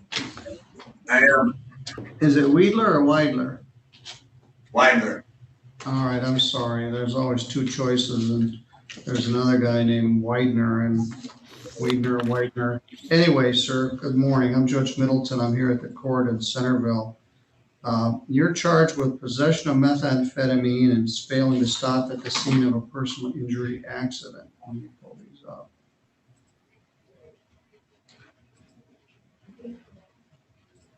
Yes. Your lawyer, Mr. Luke Knopfinger, is here with us. This allegedly occurred on June 21st in Fabius Township, that you were driving a Malibu and you had an accident at US 131 and Broadway, which is where we have a lot of accidents. And someone named Elizabeth Weston was injured. That's a misdemeanor, punishable by up to a year in jail and fine of up to $1,000. You're also charged with a felony offense of possession of methamphetamine as a fourth habitual offender, making that a life offense. This is the time and date for a preliminary examination conference with the eye for a prelim next Tuesday. Your attorney and the prosecutor have discussed this. And do you wish to talk to Mr. Weidler? I do, Your Honor, just to update him as to. All right. I'm going to put you in a breakout room with your attorney.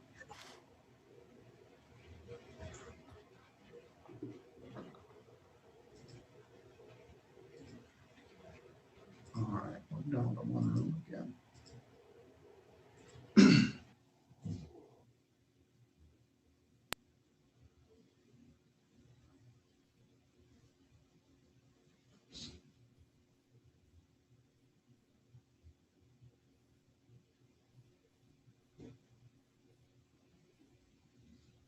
Have you heard anything back from Sturgis yet?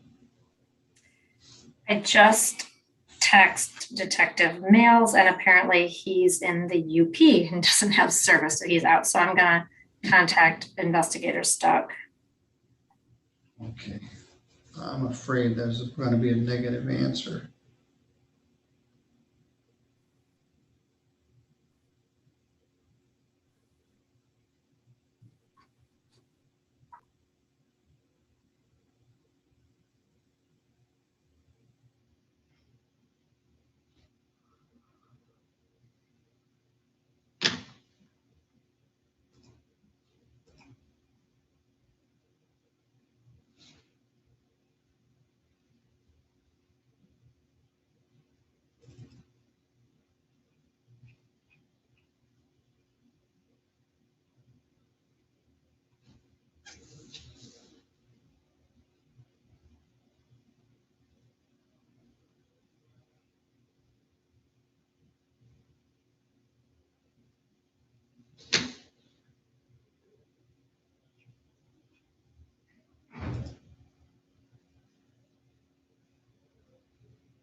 Welcome back, Paul. We got a little jammed up waiting for the jail.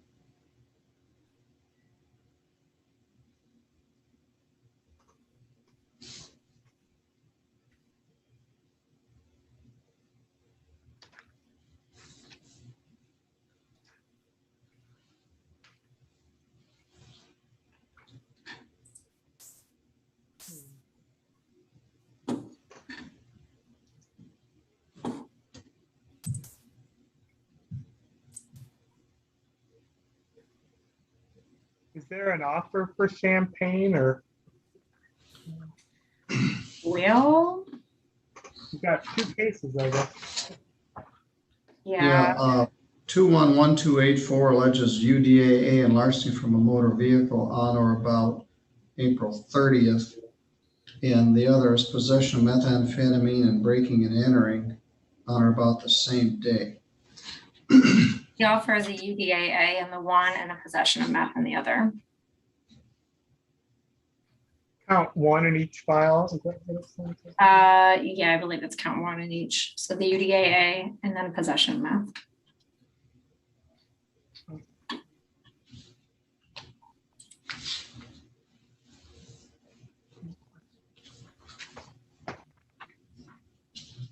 I had envisioned we'd be done with all this stuff before we saw you, Paul. But Well, if you need me to log back in a half hour or something, I can. I mean, well, we're coming up on lunch, so I'm gonna see if I can get them to open another room.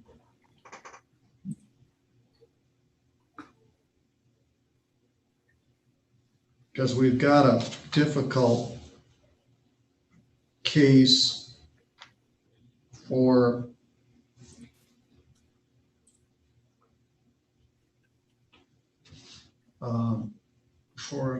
Luke with a 2014 CSC1 charge.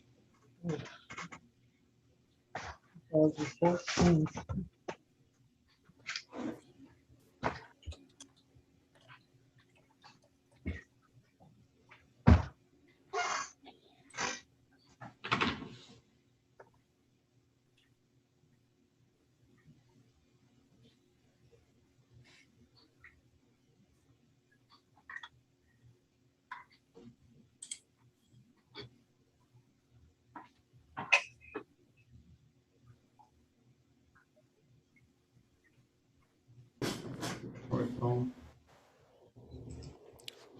Judge, you might have to bring him back Yeah, I'm in. bringing it back. Am I waiting my another 59 seconds?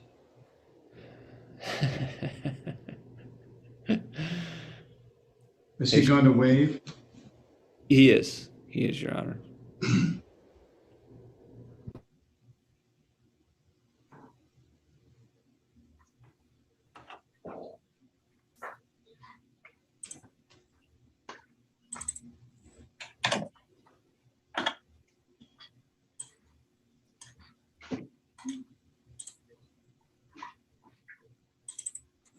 Debbie, I've got several Polycom no-shows who are John Bush's.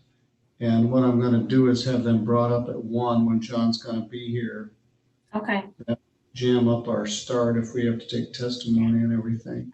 It looks like we only have 2 prelims left, Bedford and Hope. So.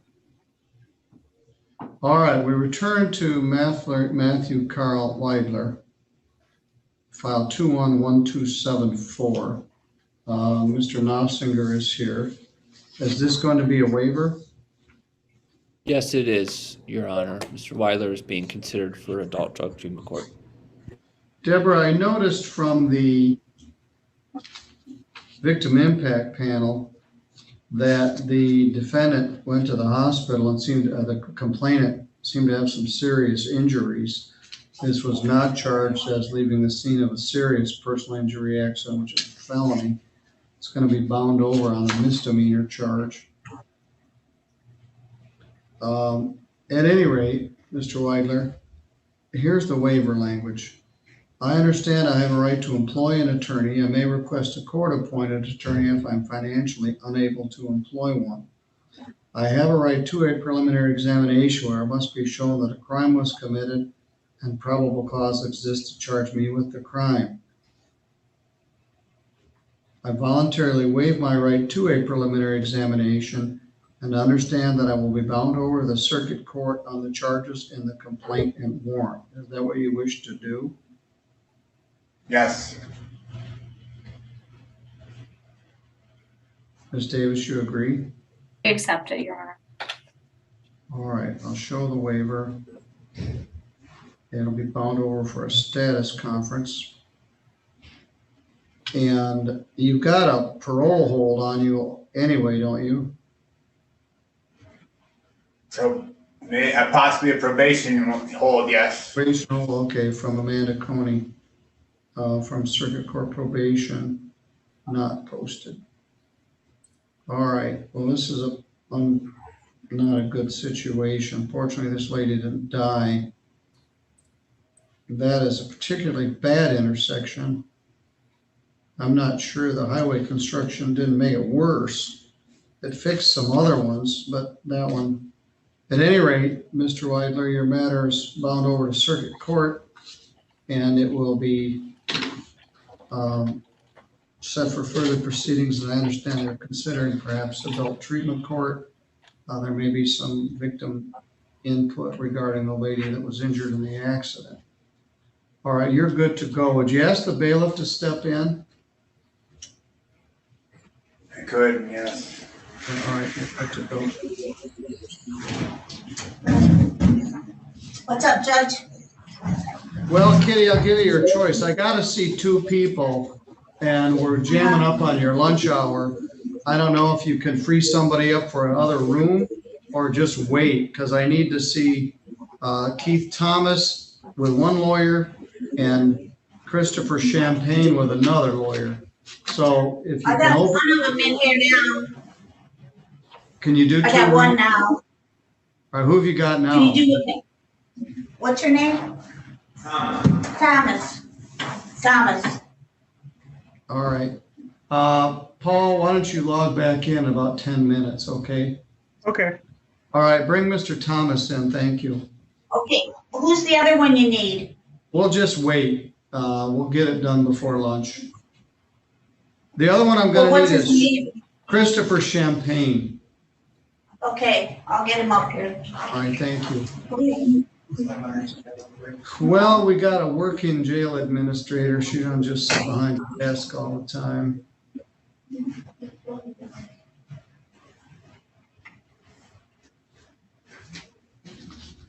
Good morning, sir. This is Judge Middleton. I'm at the court here in Centerville. You're Keith D. Thomas. This is an old file, 141516. Mr. Thomas, you're charged with criminal sexual conduct in the first degree.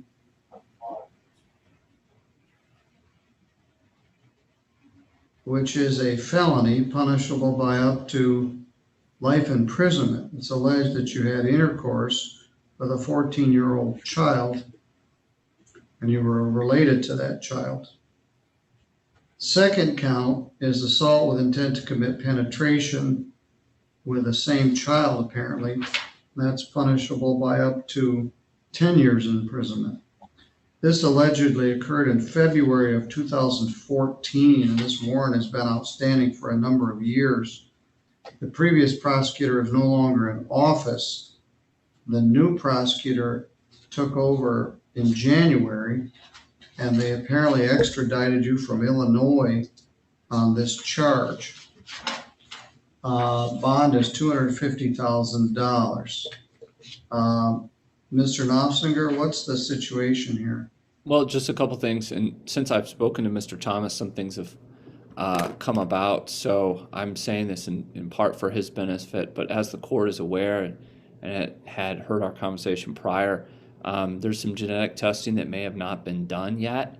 I guess for us at this point, we would await the results of that. We would ask for the preliminary exam to remain. At this point, I'm sure that we're going to have some conversations between now and Tuesday. But at this point, we would ask to leave the preliminary exam on. All right. Okay, I'm gonna let it set for preliminary examination on July 13th at 1 o'clock. This may be a case of the right hand not knowing what the left hand was doing. It would be not a good thing if they went to all the effort to get these tissue samples and then never sentenced them.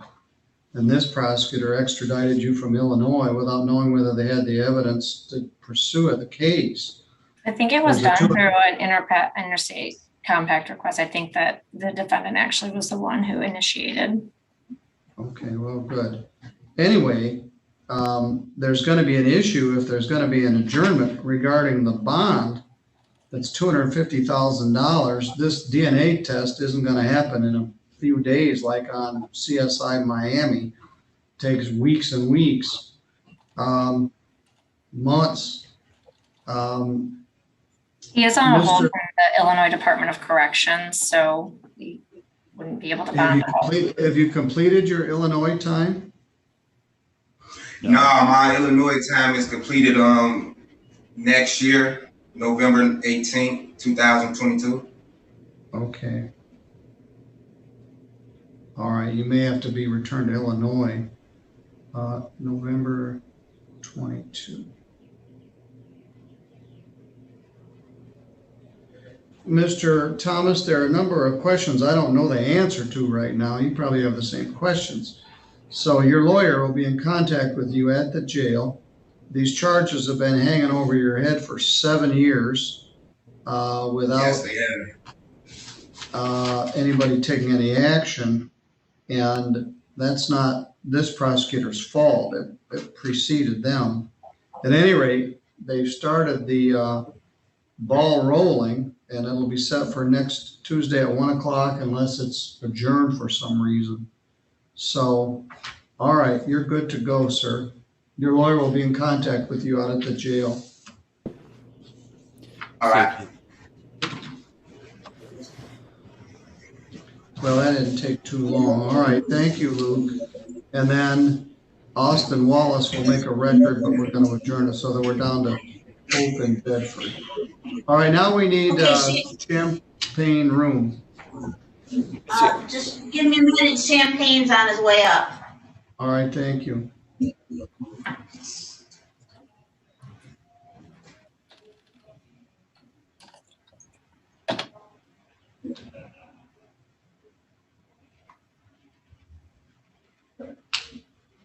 I don't know why this guy's been in jail for 35 days.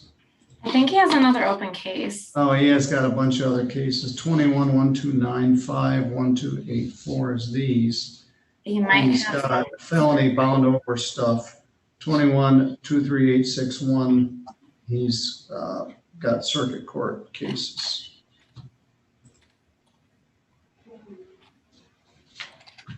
So would this be part of a package deal with his other cases? This would be on their own. Well, I'm looking at the notes to see what he's got in the circuit. It's another possession of meth in CCW. Give me that file number while you got it right there. Yep, 21-23861 FH. It just bound over on the 15th.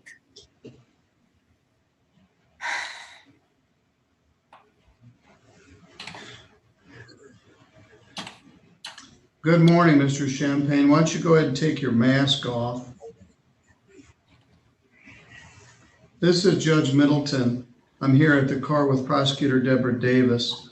Originally, Attorney Luke Knopfsinger was appointed to represent you, but for reasons I don't know, there was some sort of a conflict. So they appointed a new attorney, which is Paul Gibson. We had yesterday as a court holiday for the 4th of July weekend, so the attorneys haven't had an opportunity to meet with you. Mr. Knopfsinger is going to log in here in just a moment. I mean, Mr. Gibson, and I'm going to put you in a private breakout room where you can talk to him. Okay. Your Honor. Yes? I believe I was appointed Yancey Well, beforehand. you have after another, I'll you have another case. Is Attorney Yancey the attorney in the other case? I don't see, let me see, I think if I should die.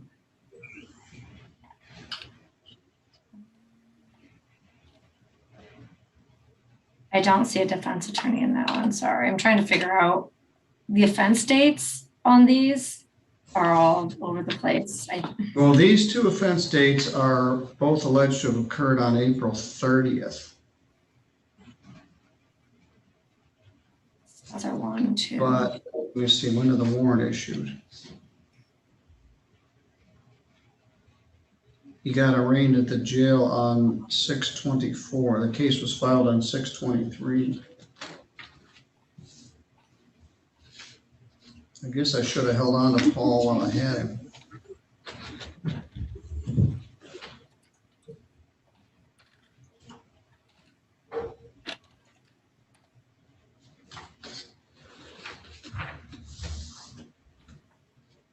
So the attorney on his case that's in circuit court is Chris Yancey. All right, you have Yancey on the other case. It might have made more sense to have the same attorney, but somehow that doesn't always work out. So the offense date on that one that's in circuit was on 6/1. So after. These matters precede that. Yeah. That's what was throwing me off, so.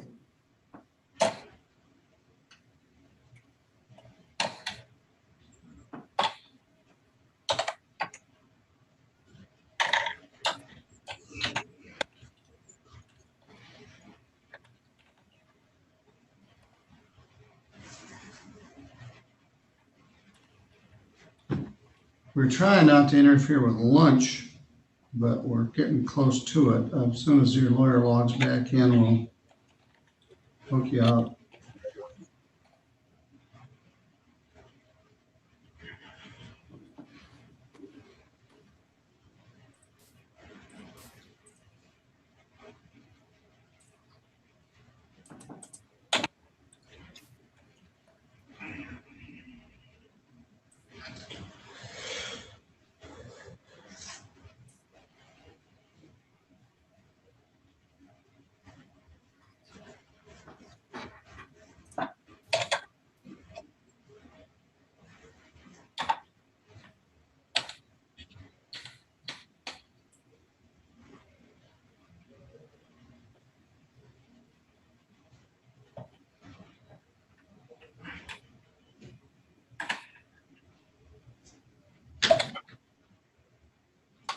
All right, here's Mr. Gibson.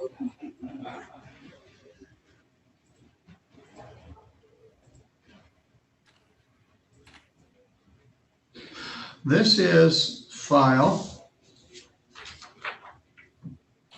211284. Christopher Cody Champagne is alleged with unlawfully driving away an automobile and larceny from a vehicle. And file 211295, he's entitled with possession of methamphetamine and breaking and entering a building.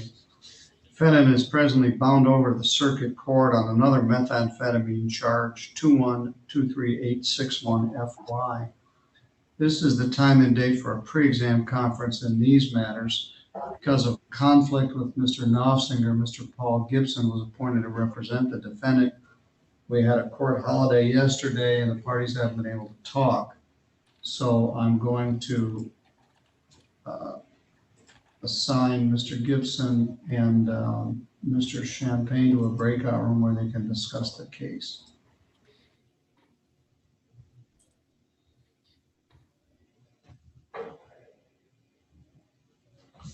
All right, let me get my ducks in a row on these others.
think TJ is going to log on to talk about the Bedford prelim.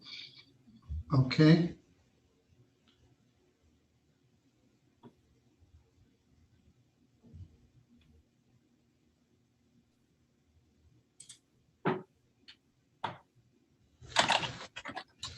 All right, we're actually not in too terrible of shape. It is lunchtime. We had that 15-minute gap of dead air where we probably could have maybe got things done. We'll go right up to lunch. I did an order denying your oral motion for a bond increase in that case to make the record clear.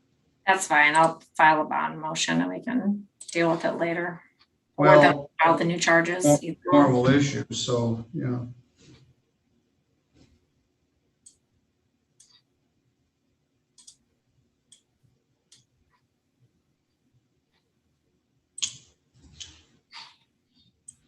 It must be a busy weekend. I had like 4 polycoms.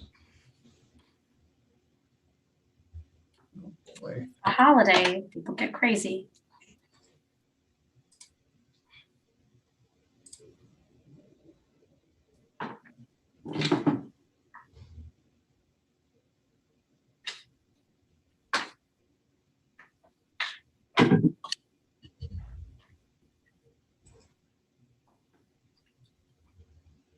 The bar meeting is canceled. Are you sure, or is it that thing that they send out that it's not really canceled, but that's just the name of it? I don't know what it's me every time. December. What's he telling me? I think he sends it out, but it still says like bar meeting canceled because he canceled one way back in December or January. When? July 12th, canceled. Does this mean it's going or not going? The 12th? Oh. July 12th is the second Monday of the month. Yeah. I have no idea. Remove from calendar. I guess we'll figure it out.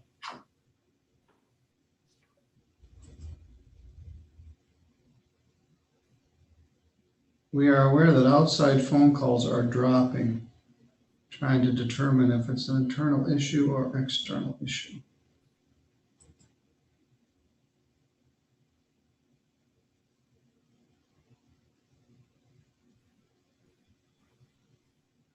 Squirrels are at it again.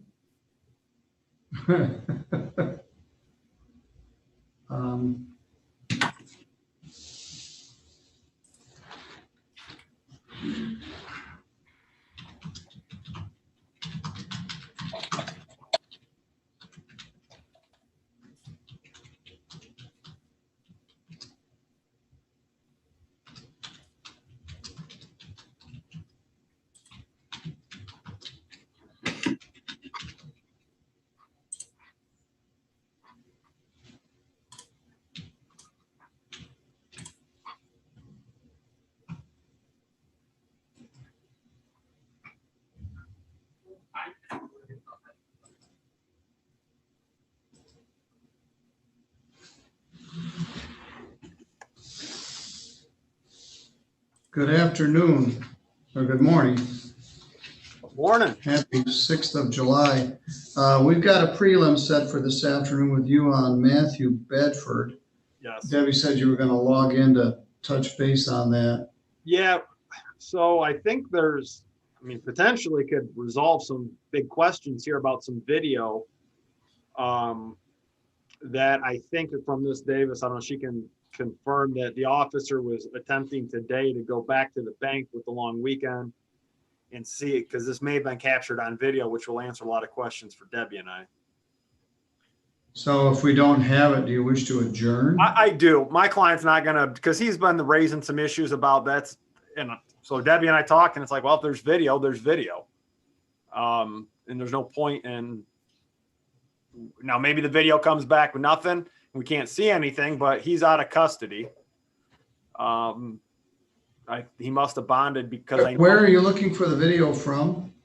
It's from a bank that was near the parking lot. And so the bank had burned a copy of what the officer had requested, but when the officer reviewed it, they stopped like right when the car came into the parking lot, which doesn't help us. But nobody was there to go back and get more video until today. So I sent Officer Britton over to do that this morning. All right. Well, check back in at 1. I've got several polycoms I've got to do. I believe about 5 of them. 4 of them are John Bush's, and I've got John this afternoon. So I thought they can wait till we're done with these. So, all right, if we have a video, you're going to need to see it. So my thought is, Your Honor, maybe, because I know Debbie's trying to coordinate with officers, witnesses. My client's fine with adjourning it. He wants to see the video, and I think it may be beneficial to have that. All right. Probably the safest thing to do is go on the record at 1 and make a adjournment. Right. And then I'm a little leery. I'm jamming up Judge Pattison while I'm gone on my vacation, so we'll probably schedule this out a bit so it doesn't. And that's fine. He's gone today, and it's a very busy day, and I don't want to do this to him. So we'll move it. Your client's not a flight risk. He might shoot himself in the foot again, but he isn't going to go anywhere. And that's he's not one of these guys I've known since they were 18. And so I'm fine with setting it out a ways on this. I don't have an issue with that. My only thought was I'll have my client's going to appear, so we're going to put it on the record. But that way, if Miss Davis wanted to call her witness off and the officer could then continue to work. Yeah, that's fine, Deborah. Why don't you go ahead and call off your witnesses? Thank you for that. I can do that. That's not a problem. So I'll log on in maybe a few minutes after 1, but we'll be we're not real far away from going back to live prelims. We're getting mixed signals. Judge Pattison's ready to turn everything off, but the memo we got says any non-evidentiary hearing we should attempt to do by Zoom, and prelims are evidentiary hearings. And we're trying to figure out what we're going to do live and what we're going to do by Zoom. Part of the problems are that, now Judge Pattison's gone, then I'm gone. Judge Tomlinson was gone last week. Judge Stutzman was doing the murder trial, then he went to a judicial conference, and then he was gone. So we haven't all been here all at the same time, so we're working on it, but we're probably not too far away from all prelims will be done live. Oh, I know. It'll be nice to get back into person on some of these. I think, resolve some quicker, and I think it's just easier. There's no technical issues. We're struggling this morning.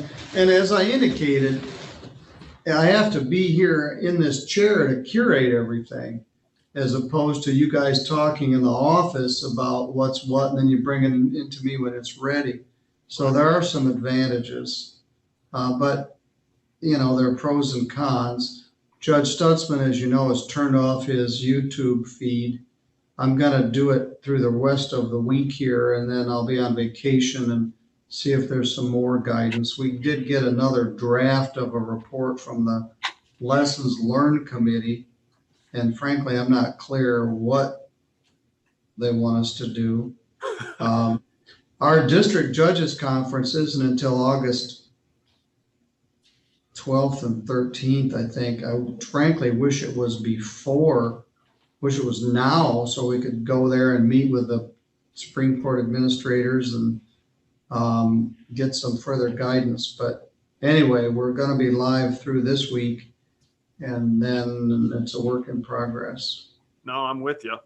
So, all right. Well, I'll be back at 1, a little bit after 1 with my client, and we'll put it on the record. But I spoke with him today. He's fine with adjourning it to get this. And I wanted to touch base because I know that you had other things this afternoon. So I appreciate that. All right. I'll see you at 1. All right. Thank you. Thank you, Debbie. Appreciate it. Yeah, no problem. Thanks for taking care of it early. How many did you guys have this morning? You must have been pretty busy. We had 147. That's what it felt like anyway. It felt like 100. No, we had about 30. I don't know. We're still working. There's a lot of cases to get through. A lot of felons. Yeah. So. Well, you always pay for the day after a holiday. Judge Pattison was smart enough to take the day off. It only took him a few years to figure that one out. All right. Thanks, guys. We'll see you in a little bit. Thank you. Bye.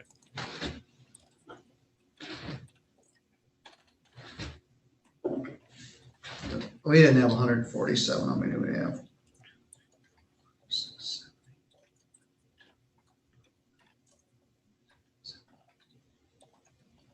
We didn't have that many. 15. Is everybody back in your office? Or everybody on vacation this week? Everybody's back. So Well, this would be a good week to take as vacation time, but I always take mine the middle weeks of July. When I started there 100 years ago, you had to work a full year before you got any vacation. So your first year, you got no vacation. And then after your first anniversary date, you got 2 weeks, but your first week was none.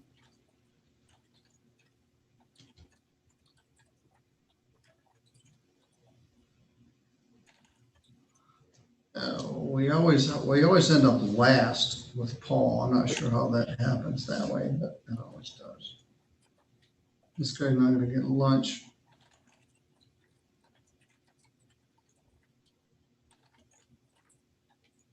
Swing by McDonald's and drop something off over there for him.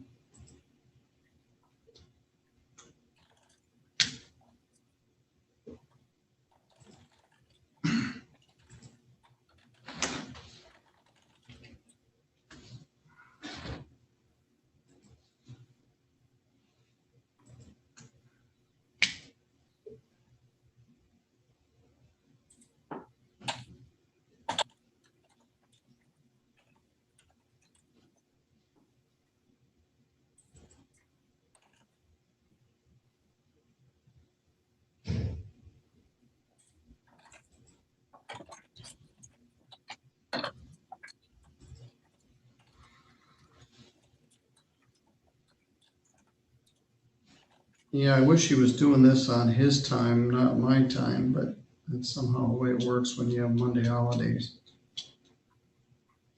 seriously.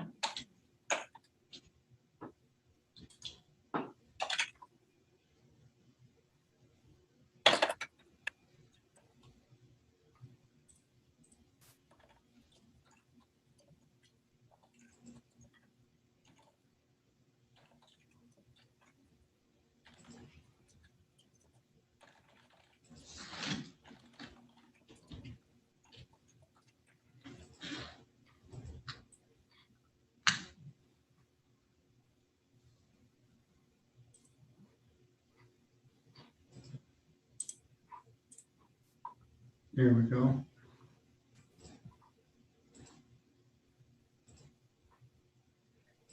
So I Welcome think back. that Mr. Champagne is willing to do a waiver, and it sounds like he's got an existing case that's already He been does. found over with. Laura, could I have a waiver in each of Mr. Champagne's cases? 211284 and 211295. Yeah, I think it might make sense to get everything bound over into some sort of package deal. So there's some logic in that.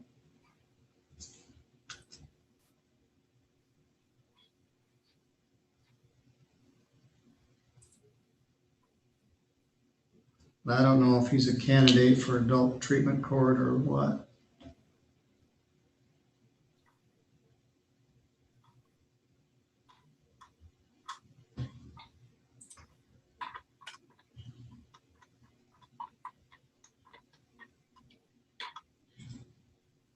Welcome back, Mr. Champagne. Thank you for your patience. This is Judge Middleton once again. You've had an opportunity to talk to your attorney. You have a case that's previously bound over to circuit court, filed 2123861 on a methamphetamine charge. These two charges, 211284 and 211295, actually predate the case that's already bound over. So what you discuss with your lawyer is waiving preliminary examination on these matters, having them bound over to circuit court, all the cases at once, and then trying to work out a plea agreement that resolves everything. And I think that makes some sense. So are you willing to waive preliminary examination here this morning on those charges? Yes, sir. All right, let's start with the first one.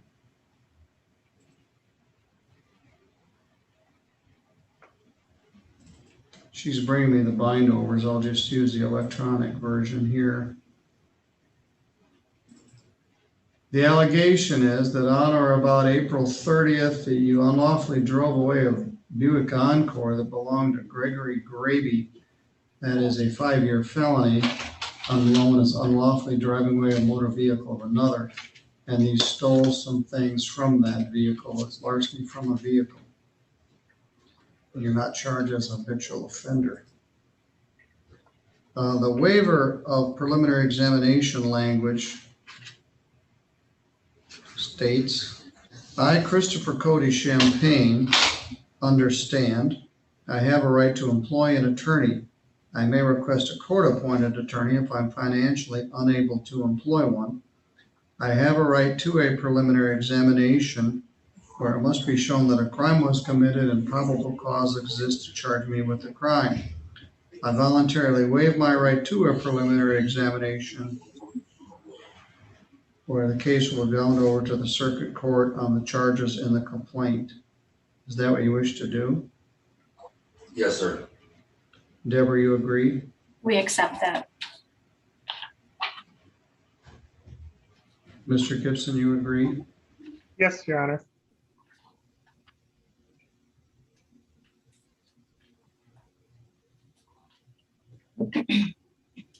You've been in custody for 35 days. Bond in this case is $10,000, cash or surety.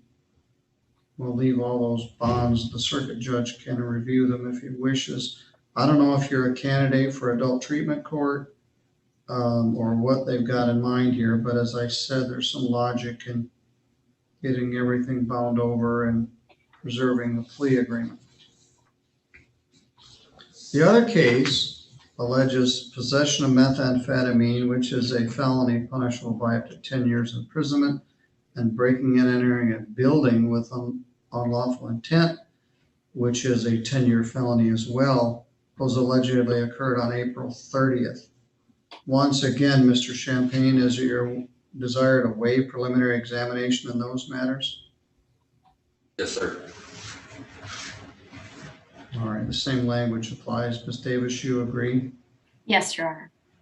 Mr. Gibson? Yes, Your Honor.